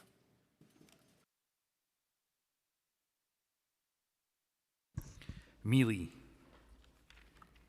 I vote no on LU 297 and Reso 981 and Intro 47B, and I vote aye on all. And I want to thank the speaker for all that she has done, and the finance staff, and Chima, I love you. I want to thank our Ms. Edwards for doing all that she has done during this budget season. And I vote aye on all again. Thank you. Menon. Permission to explain my vote? Permission granted. So I'm disclosing on the record of the council proceedings that the National September 11th Memorial and Museum is funded in the budget we are adopting, and I'm a board member of this not-for-profit. I also want to take time to thank Speaker Adams for her hard work and leadership, and the whole finance team, as well as my colleagues who I know have fought tooth and nail to fight back against the mayor's draconian cuts. And I'm particularly proud about the investments in childcare, in education, and in vital social service programs that are helping our most vulnerable. And with that, I proudly vote aye. Thank you. Morano. Permission to explain my vote? Permission granted. This is my first budget as a council member, and it's been an interesting experience. Thank you. And it's really quite something to come into the city council right in the midst of a budget process. It's something that I don't think if you've ever never been a council member and never worked on a budget, you can ever truly understand or explain. And that's why I really want to thank Speaker Adams and her staff, not only for the incredible patience and the incredible guidance you were kind enough to give me throughout this process, but I want to thank the Speaker for, unlike a lot of other legislative bodies around the country and around the state, not penalizing my constituents because they chose to elect a Republican. And we have a lot of new school auditoriums and a lot of new playgrounds that are going to be built because of that. So thank you to the Speaker. I also want to thank her entire staff, but especially Jeremy John, who's been a great partner during this budget process. I want to thank all of my colleagues who could not have been more welcoming, more generous with their advice. And I especially want to give a shout out to the members of the Common Sense Caucus, especially my brother and mentor, David Carr, who, if I had to hire as either a therapist, a tutor, or an advisor, would bankrupt me 6 times over. I have to thank my staff, especially my budget director, Brianna Nasty, and my chief of staff, Frank Rapacciolo, and of some very, very good news for one of my constituents today, Lucy the pig and the Ganone family. We got the news that Lucy will not be separated from her family. Thank you to Mayor Adams for keeping this family together. And someone who has no business following a pig, I have to give a special shout out and acknowledgement to someone here in the gallery today, former city councilman, former finance chair, Dominic M. Recchia Jr., who's here, who has worked on 12 budgets and always throw the best budget parties. And thank you to everybody. With that, I vote aye on all with the exception of Intro 47B, Rezos 961, 962, 978, and M154. Councilmember Morano, your disclosures. I have nothing to disclose. Thank you. Moya. I vote aye on all, with the Please. exception of Intro 47. Quiet, please. Quiet, please. Councilmember Moya, my apologies. Could you repeat? It's okay. I vote aye on all with the exception of Intro 47, where I abstain. And I have nothing to disclose. Thank you.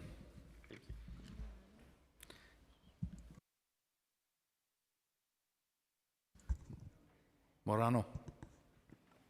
I beg the majority leader's pardon. I am disclosing on the record of the council proceedings that Victory for the Voiceless is funded in this budget we're adopting, and my spouse is associated with that entity. My apologies to my wife, Rachel, for forgetting about that. It's Thank you. okay. Your pardon is begged, no problem. Narcisse. I want to disclose on the council proceeding that my partner worked for NYU that funded in the budget, but as a doctor, not in administration. Let's be clear. So, permission to explain my vote? Permission granted. Thank you. This is the real beautiful city because we are very diverse and real beautiful budget. Not perfect, but we work hard together to strike a balance in our city that we love. Thank you to Madam Speaker. You have been amazing. Adrian Adams, Diana Ayala, Jeremy Johns, Faiza, Richard Lee, Tanisha Edwards, Aisha, Chima, Florentine, the whole finance team. Thank you for listening to me when I have my complaint. Thank you to my beautiful budget director, Syed Joseph, and all my beautiful staff. This is beautiful New York City. Today, we cast our vote on a budget that reflects our sheer commitment to the people of New York City. It shows that we prioritize the people who make the city great, our families, our students, our workers, and our seniors. We have fought hard to ensure that critical investment in affordable housing, education, healthcare, and public safety remain at the forefront of our city's future. The budget addresses the pressing needs of our communities and provide the resources necessary to build a healthier and safer and more prosperous New York City that everyone loves. I want to thank the Speaker again, the Finance Chair Brennan, and all my colleagues for their unwavering commitment to this goal and the city of New York that we love. As we move forward, we continue our work to ensure that every neighborhood in the city receives the attention and support it deserves. I proudly stand in the favor of this budget, and I look forward to seeing the positive impact this investment will have on for decades to come. Thank you again, Adrian Adams. You have done it, and I'm so proud to work with you. Thank you, Madam Majority Leader, and I appreciate you, and I vote aye. Thank you. Thank you. Nurse. Thank you. I hope I forever am after you, Councilmember Narcisse. Permission to explain my vote? Permission granted. I want to first just congratulate everyone here on our final budget together, and thank Speaker Adams for your leadership over the years. It's good to see that feels like all of us are getting there together today. But once again, it just seems like this budget is really reflecting the goodwill of the council and not from the mayor, and the hard work of council finance and all the staff here. Over the last 3 years, our administration has really failed to address the root causes of the many public safety concerns that New Yorkers have repeatedly discussed and asked us to address. They're very challenging and complex issues like substance use, mental health, homelessness have really remained underfunded in our city services, and that's why this year the Progressive Caucus really launched the Crisis to Care budget campaign to invest in real care. And I just want to thank Speaker Adams and many of the colleagues outside of the caucus who supported this effort. We got very, very critical wins, $53 million for intensive mobile treatment teams, $4.5 million for peer specialists. Thank you to Councilmember Linda Lee for that. $3 million for life-saving syringe redemption services. Thank you, Deputy Speaker Ayala, for that. $2.5 million for crisis respite centers, and a first of its kind $1 million pilot for an EMS wellness and peer support program to really support the mental health of our EMS frontline workers. In total, our efforts helped secure $34 million in new investments and $46 million in baseline funds for mental health, substance use treatment, and support for our frontline healthcare workers. And while the mayor has spent the last 3 years causing chaos, sowing corruption, and really having contempt for this council, holding programs hostage, I'm just really grateful that we've been able to fight back together and come together to a pretty resounding consensus this year. So thank you to my speaker, my colleagues, everyone else. Thank you, Majority Leader. I vote aye. I don't have any disclosures. I vote no on LU 297 and Reso 981. Osei. Permission to explain my vote. Permission granted. I commend Speaker Adams, Finance Chair Brannan, and the entire finance team and BNT for their expert navigation on this budget process, protecting funding for critical programs and institutions. The Council has done its best each year to negotiate a budget that works for the people of New York, but each year we have had the same foil, the second worst mayor of my lifetime, Mayor Eric Adams. The mayor uses the budget as a political tool to reward his friends and punish his opponents. This would be bad enough if he didn't try to punish the working families who just happen to live in his opponent's district in our city. This is a mayor who has spent 4 years putting politics over people. We all suffer the consequences of his self-serving style, and enough is enough. I cannot wait for next year when the council no longer needs to play defense against the mayor's relentless assaults on hardworking New Yorkers, on vulnerable New Yorkers, on all of us. In the meantime, I vote aye on the best budget this council could get, but the days of us scrambling for scraps will soon be over, and our city will once again be able to dream. I vote aye on all except for LU 297, in which I am a no. Palladino. I vote aye on all except for Intro 47B, Reso 961, Reso 962, Reso 978, and M154. I vote aye on everything else. Thank you. Powers. Thank you. I'm disclosing on the record the council proceedings at Mount Sinai Hospital is funded in the budget. We're adopting. My mother is associated with that entity. Just a minute to say a few words. This, for many of us, is our final budget, our 8th budget. I think everybody's doing 9 here.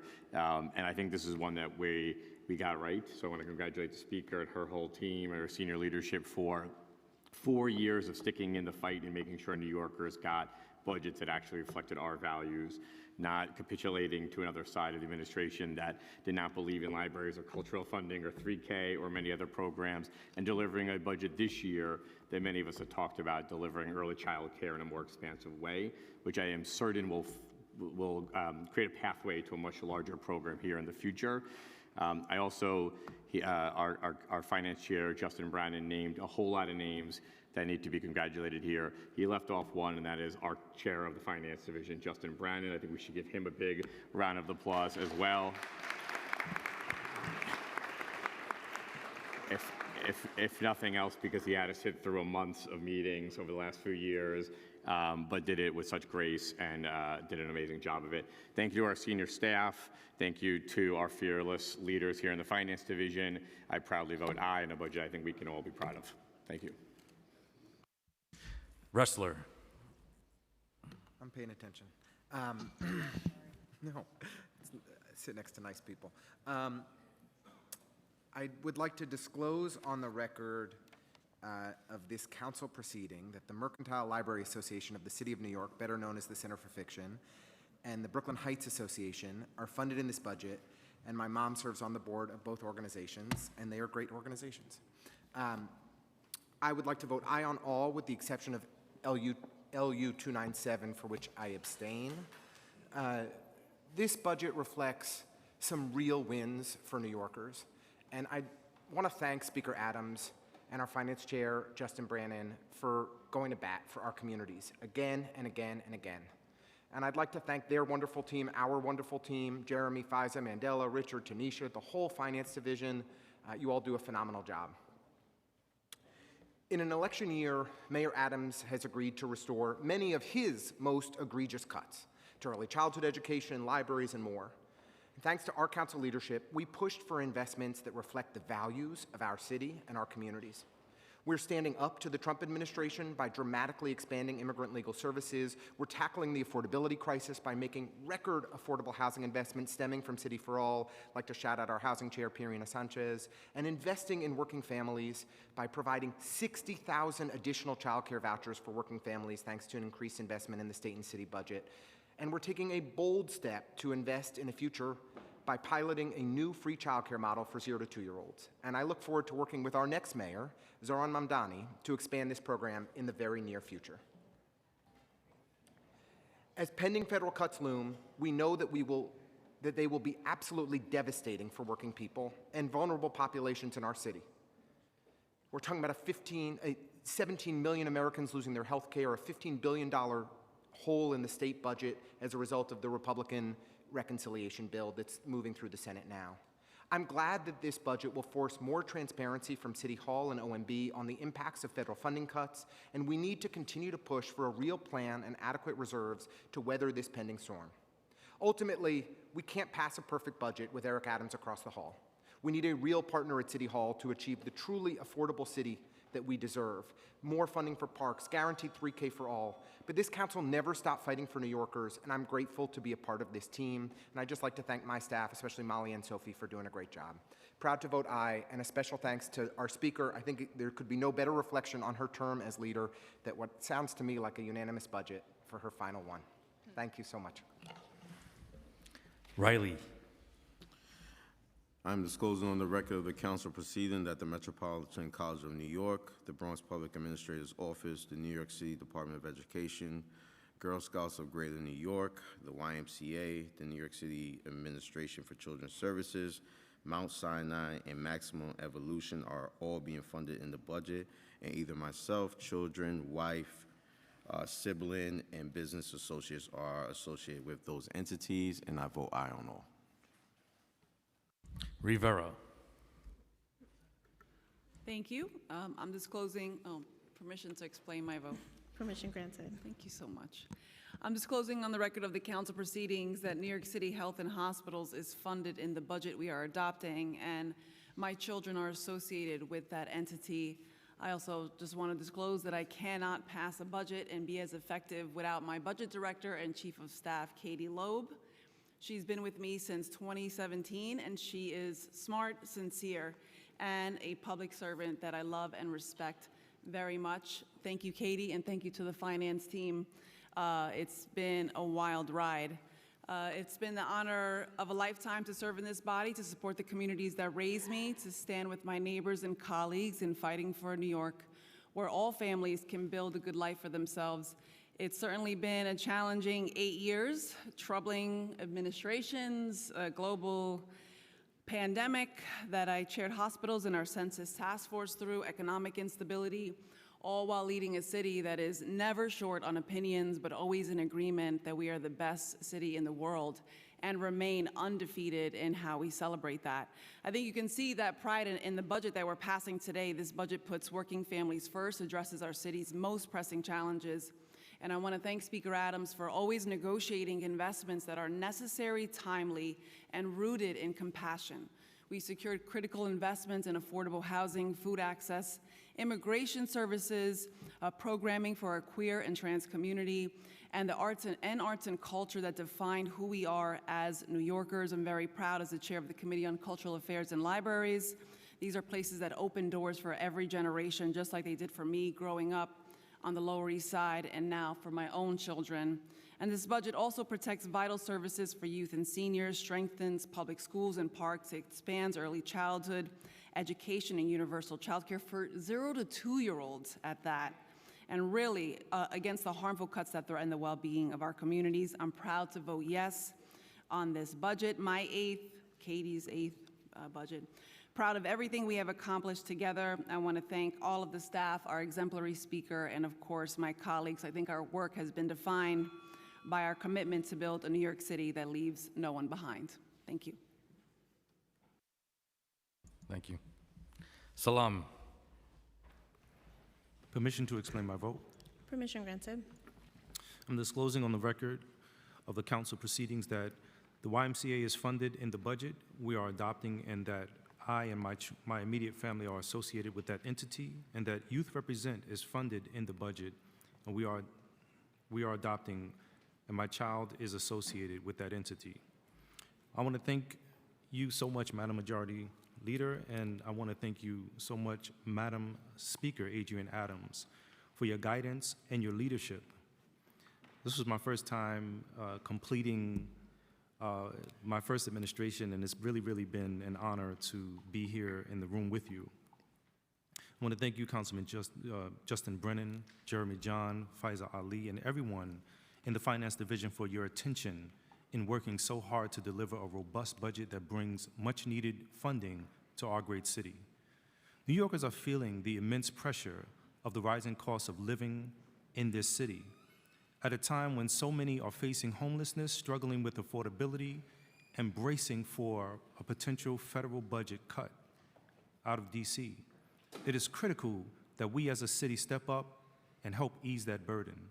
I'm honored to stand with the city government that is funding food programs, launching a free childcare program, and putting programs in place that provide legal services and support for our most vulnerable, including immigrants, older adults, and children as part of our $116 billion budget. Thank you for going above, and thank you for going beyond. On that, I vote aye on all. Salamanca. I'm disclosing on the record of the council's proceeding that the YMCA is funded in the budget we are adopting, and I, along with my immediate family, are associated with this entity. The Castle Hill Little League is funded in the budget we are adopting, and my child is associated with that entity. And the New York City Parks and Recreation is funded in the budget, and we are adopting, and my spouse is associated with that entity. I would like to tell the Finance Division, job well done, and I vote aye on all. Thank you. Sanchez. I'm disclosing on the record of the council proceedings that CUNY is funded in the budget that we are adopting, and my sibling is associated with that entity. Permission to explain my vote? Permission granted. Thank you, Majority Leader. First, Speaker Adams and colleagues, thank you for securing critical services in this budget. For 3 years, this council has fought to restore what should have never been cut: funding for CUNY, childcare, education, libraries. I'm proud of the wins we secured this year: $75 million in legal assistance for immigrants, $60 million in crisis to care investments for mental health, substance use, and treatment, and public safety that is rooted in community. And speaking as a mom of a 0 to 2-year-old, 6-month-old, $10 million for the child care pilot brings us closer to universal child care than ever in the city. Very proud. We also have $4 billion, billion with a B, in City for All investments reflected in this budget. The other billion came from the state. And there's new funding for supportive housing. But let's be clear, the budget process as a whole is broken, and we need reform that empowers the council to protect New Yorkers more and not just play defense. Second, I want to congratulate Councilmember Krishnan. By eliminating misdemeanor criminal penalties for vending, Intro 47 allows vendors to continue providing for their families without fear. But there is more work to be done. particularly for unlicensed vendors. This is why it is critical to pass the full street vending reform package, Intro 431, 24, 408, 1251. This can still be the council that reforms the vending system, one that is fair and effective, where vendors and brick and mortars coexist, and where access to opportunity is made available to all of our city's small businesses. I look forward to moving the remaining bills in this package. Thank you, Speaker. Thank you, Chair Brannon. Gonna miss you. Thank you, Tanisha, Richard, the whole Finance Division, all of the OGs, as Althea said, who have really guided the way for us new members in the last 2 cycles. Thank you for everything that you've done for us, Jeremy Faiza and the whole team. I'd also want to do a special shout out to Carla Dominguez, my legislative fellow, who's just a boss. Speaker, you keep giving us excellent fellows and we don't want to let them go.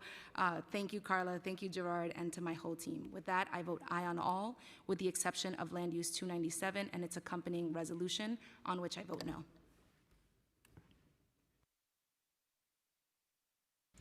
Schulman. Permission to explain my vote. Permission granted. I am disclosing on the record of the council proceedings that the office of the mayor of the city of New York is funded in the budget we are adopting, and my sibling is associated with that entity. I want to thank and congratulate the speaker and her staff, with a special shout out to Jeremy and Pfizer and the finance staff who've been amazing, led by Richard Lee, and answered all the complicated questions that my staff had. And I want to give an extremely special shout out to my chief of staff, Jonathan Boucher, and my budget and legislative director, Kevin McAleer, who really kept it together and were instrumental in the successes, some of the successes we've had in the district.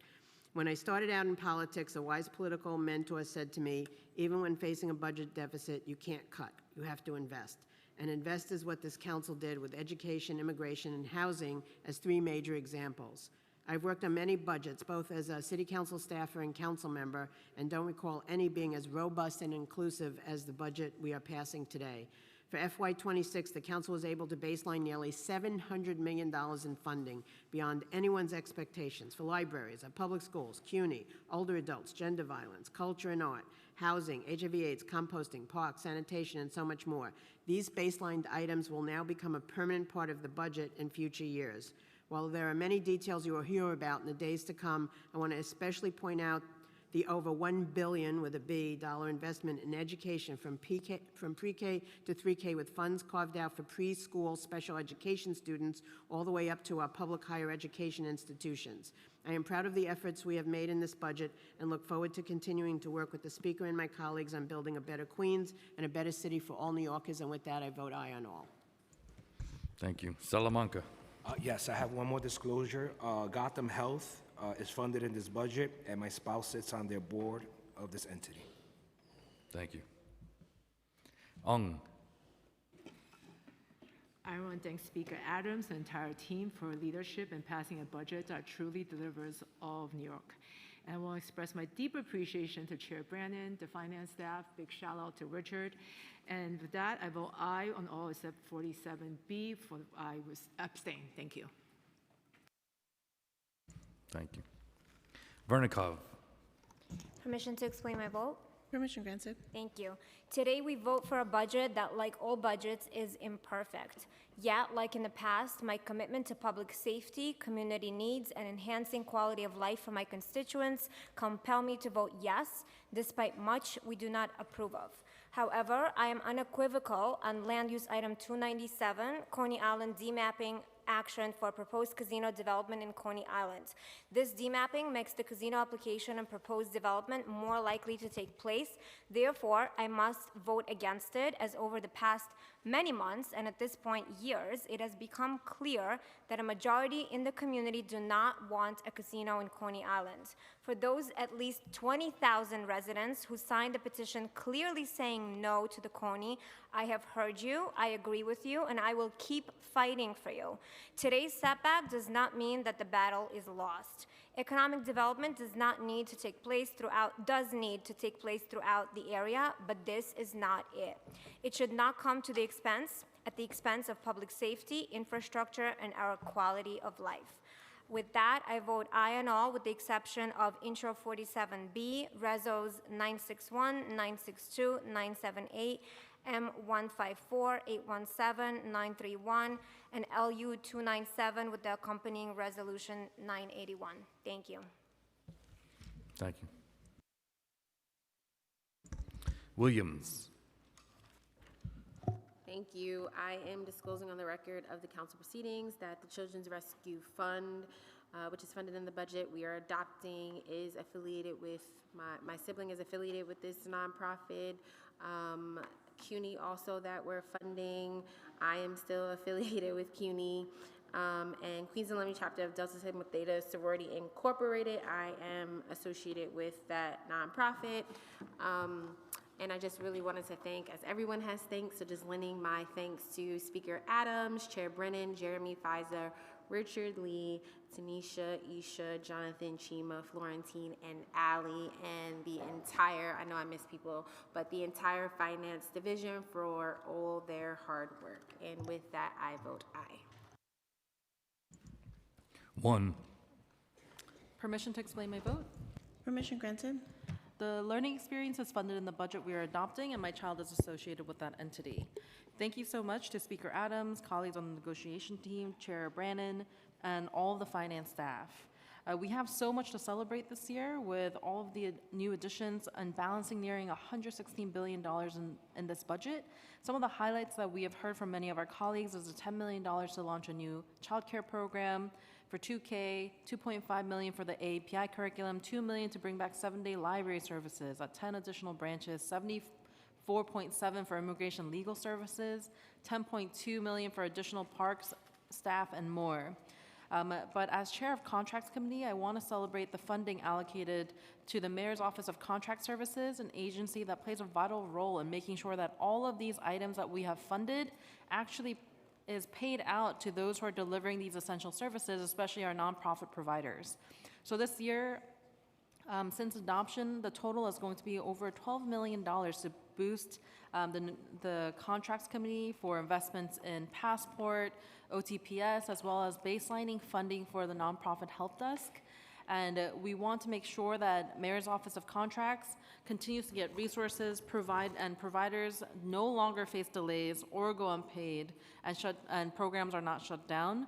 And we want to make sure that these investments help keep these vital services like our shelters, our food pantry providers, mental health, and so much more continue to go. So thank you to everybody who could, in the finance team that worked really hard to negotiate this budget, and I look for 4 more years to negotiating with you all. Thank you.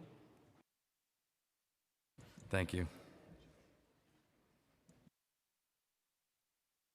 Oh wait, sorry, and I want to say that I vote aye on this budget except for intro LU 297 and Reso 861. Thank you.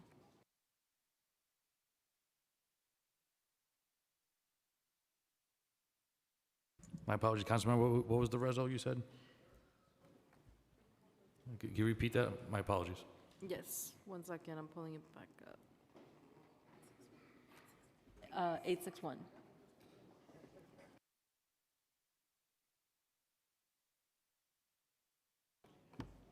Oh, sorry, 981, the accompanying reso. And you're voting no, right? Yes. Thank you. My apologies. Thank you. Zhuang. Here, I want to disclose in the record of the City Council proceeding that New York City Department of Education and the Marx Jewish Council House are funded in the budget we are adopting today, and my children are associated with those entities. And can I explain my vote? Permission granted. Our colleagues already thanked our speaker and also everyone involved in the budget negotiating. I want to thank everyone worked so hard to work on this budget. And also, I want to give special shout out to our speaker. She actually the one who helped my community. First time we will have the restorative justice service in my area. This is first time, and then our community doesn't even know what is restorative justice mean. So this year we have enough funding for training the community leaders to help the community. And also I vote yes, on the budget, except I want to abstain intro 47B, LU 297, Reso 981, Reso 961, 962, 978, and M 154. Thank you, Councilmember. Thank you.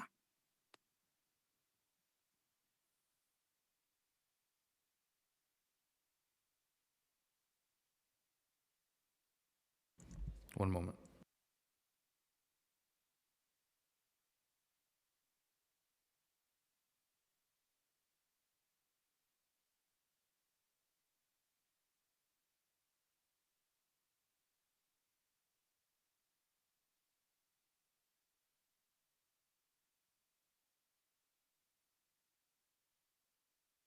Ariola. I'm disclosing on the record for the council proceedings that the New York City Department of Sanitation is funded in this budget that we're adopting, and my son is associated with that entity. I'd just like to take a moment to give my condolences to the firefighters who lost their lives in Idaho and those who are fighting for their lives. Permission to explain my vote? Permission granted. Thank you. Speaker Adams, we go back a very long time, and during that time, you have always acted with dignity and grace. And to your last budget, you did it right to the end. So I want to thank you for that. I want to thank your entire team. You saw me through many things, becoming a council member, becoming the chair of Fire and Emergency Management. I want to thank my colleagues who funded fire department projects. You helped me and guided me through so many things. You made my transition to minority leader so seamless. And I loved working with your team. I love working with Jeremy, with Faiza, with Jeff Baker, who really, they never know when I'm going to call, but yet they always pick up. So thank you for that. Thank you to the entire finance team. I can be proud to vote on this budget because it really does address the initiatives that mean the most to my district and the district of the council members in this minority caucus that I represent, like roadways, schools, parks, sanitation, education, public safety, CBOs like ACE and CEO because of the draconian cuts to litter basket and lot cleaning by the mayor's office.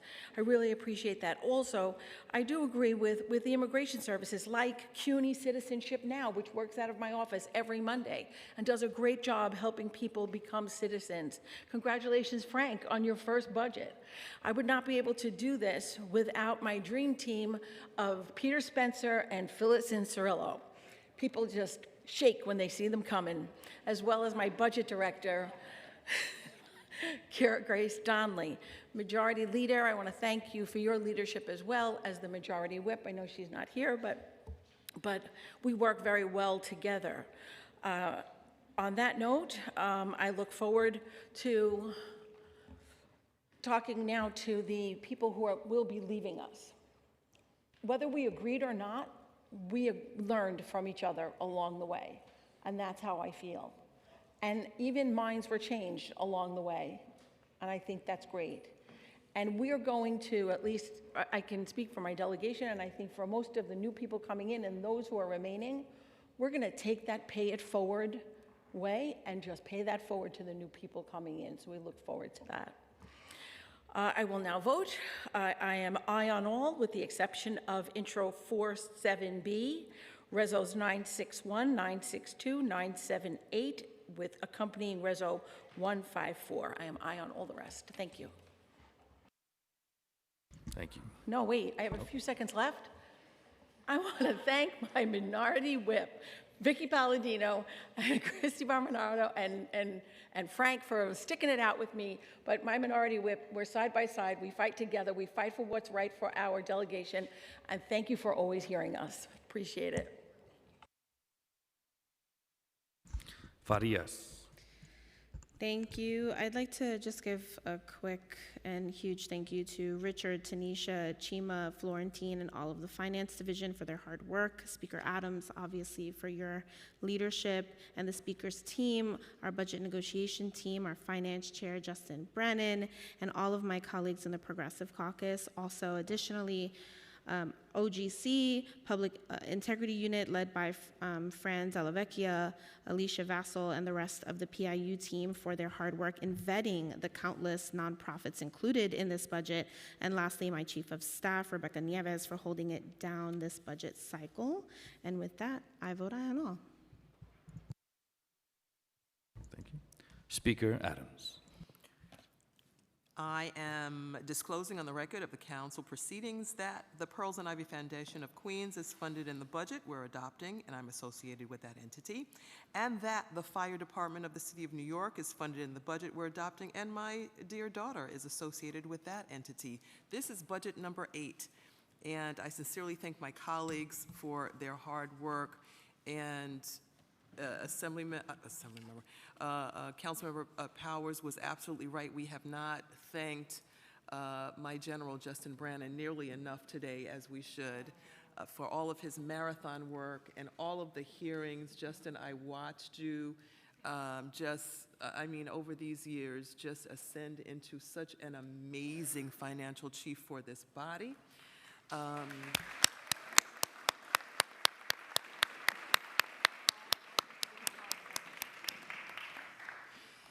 And you still got change. So that some went over some people's heads, but anyway, mad respect for you and the work that we've done together.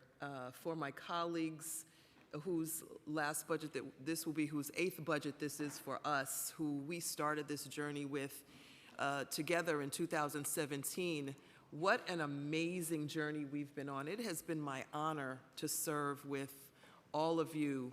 Althea called us OGs. Well, okay, I'll take it. It has been marvelous serving with all of you, seeing all of the things that we've seen through this council. I say hooray and congratulations to us on passing a phenomenal budget for the city of New York. I believe that we have unanimously passed this budget today.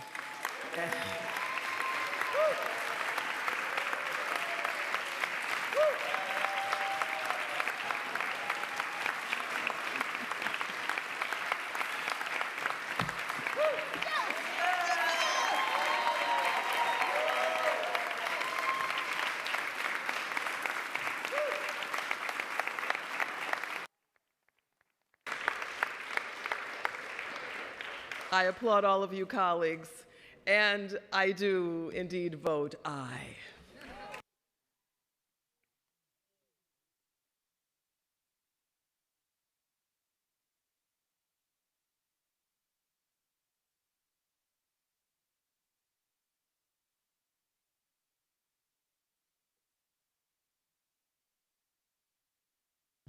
All items on today's general order calendar are adopted by a vote of 51 in the affirmative, 0 in the negative, and 0 abstentions, with the exception of LU 297 and Resolution 981, which was adopted by a vote of 36 in the affirmative, 11 in the negative, and 4 abstentions. And Introduction 47B, which was adopted by a vote of 40 in the affirmative, 8 in the negative, and 3 abstentions. And Resolution 961 and 962, which were adopted by a vote of 41 in the affirmative, 10 in the negative, and 0 abstentions, and M154 and Resolution 978, which was adopted by a vote of 41 in the affirmative, 10 in the negative, and 0 abstentions. We will now move into introduction and reading of bills. Madam Speaker, we're moving into introduction and reading of bills. I got so excited. Oh my gosh. Okay. All bills have been referred to committees as indicated on today's agenda. Thank you. We will now move into the discussion of resolutions, and I'd like to recognize Councilmember Nurse. Thank you, Majority Leader. I know we have one more thing to do. We're almost done. It's a serious one, though. Reso 931 is a moral statement that condemns the Trump administration's white nationalist agenda to kidnap and disappear immigrants from our city and send them to foreign prisons, some of which they may never come out of. And people are being ripped from their homes, they're being deported without any proceeding and sent to places that they have no relationship to. And I'm just really grateful that we're able to advance this at the last minute. You know, it's just really alarming to think about this pig in the city that somehow gets to stay with a family, and young people and pregnant women and mothers and high schoolers are being ripped from their families without the same level of support. So I just urge an affirmative vote on Reso 931. Thank you, Majority Leader. Seeing no one else signed up to speak, we will now have a voice vote on today's resolutions. If you wish to vote against or abstain from any of today's resolutions, please notify the Legislative Documents Unit by email or by approaching the dais. I'll now read today's resolutions into the record. Resolution 817 calls on the New York State Legislature to provide the necessary funds to ensure hospital and healthcare provider services for gender-affirming care remain accessible for all people in New York City. All those in favor say aye. Aye. All opposed say nay. Any abstentions? The ayes have it. Resolution 931 condemns the Trump administration for disappearing immigrants to prisons in other countries. All those in favor say aye. Aye. All opposed say nay. Any abstentions? The ayes have it. We will now move into general discussion. And I'd like to recognize Council Members Riley, followed by Brewer, Sanchez, then Narcisse. Folks, we're not done yet. Hey. Council members, We're not done yet. please quiet in the chambers. Thank you. I'll be really quick. Thank you, Majority Leader. Today, I'm proud to introduce two resolutions that celebrate and support Black men and Black boys in our city. First, I'm partnering with Councilmember Chris Banks to introduce Resolution 969, which will make October Black Boy Joy Month in New York City. Too often, Black boys are seen only through struggle, but they are leaders, creators, and joyful. I know I was once a boy a very long time ago. This resolution is about showing them that the city sees their strength and believes in their future. It was inspired by the young men that are here today, One Strong Brotherhood, which consists of Kadeem, Osman, Musa, Solomon, James, Shamar, Kingford, Isaiah, Ishmael, and Abubakar, who created a platform where Black boys can be curious, expressive, and proud. From Pilates to voting, they've redefined the narrative and really are inspiring change. The second resolution I'm introducing is 968, which supports fatherhood center legislation from the Senate, S5228, and the Assembly Bill A9811 by Senator Jamal T. Bailey and Assemblymember Landon Diaz. I urge my colleagues to support these bills with uplifting boys of color within our communities and fathers within our communities to strengthen our communities within their families. Thank you. Recognizing Councilmember Brewer. Thank you very much. Two things. Resolution 963 talks about the issue of Penny and the Chihuahua and the individual dogs that have bit the Chihuahua. This has created a lot of havoc. I had no idea that biting one dog and another is not legal. So it's mostly focused on Albany, but I want to say that we have to do something about it. Number two, great interns. Diego Figueroa from City College, Colin Powell School, Ignacio Hale Brown, Columbia University, Eliza Mack Brealey School, and Lindsay Jones, Ridgefield High School, Emilia Cervantes, Packer Collegiate, Miller Schulman, who is a wonderful Vann Fellow from Seton Hall, and Isa Ahmed, who's a Harvard University student, Alex Hayes, Middlebury, Bicola Chiricula, City College, Eric Gala, Middlebury, and Olivia Sohn, Washington University. Thank you, interns, for all of your support. Thank you. We're all here today. Thank you. Recognizing Councilmember Sanchez. I just want to thank District 14 for your support last Tuesday. I love you, community. Recognizing Councilmember Narcisse.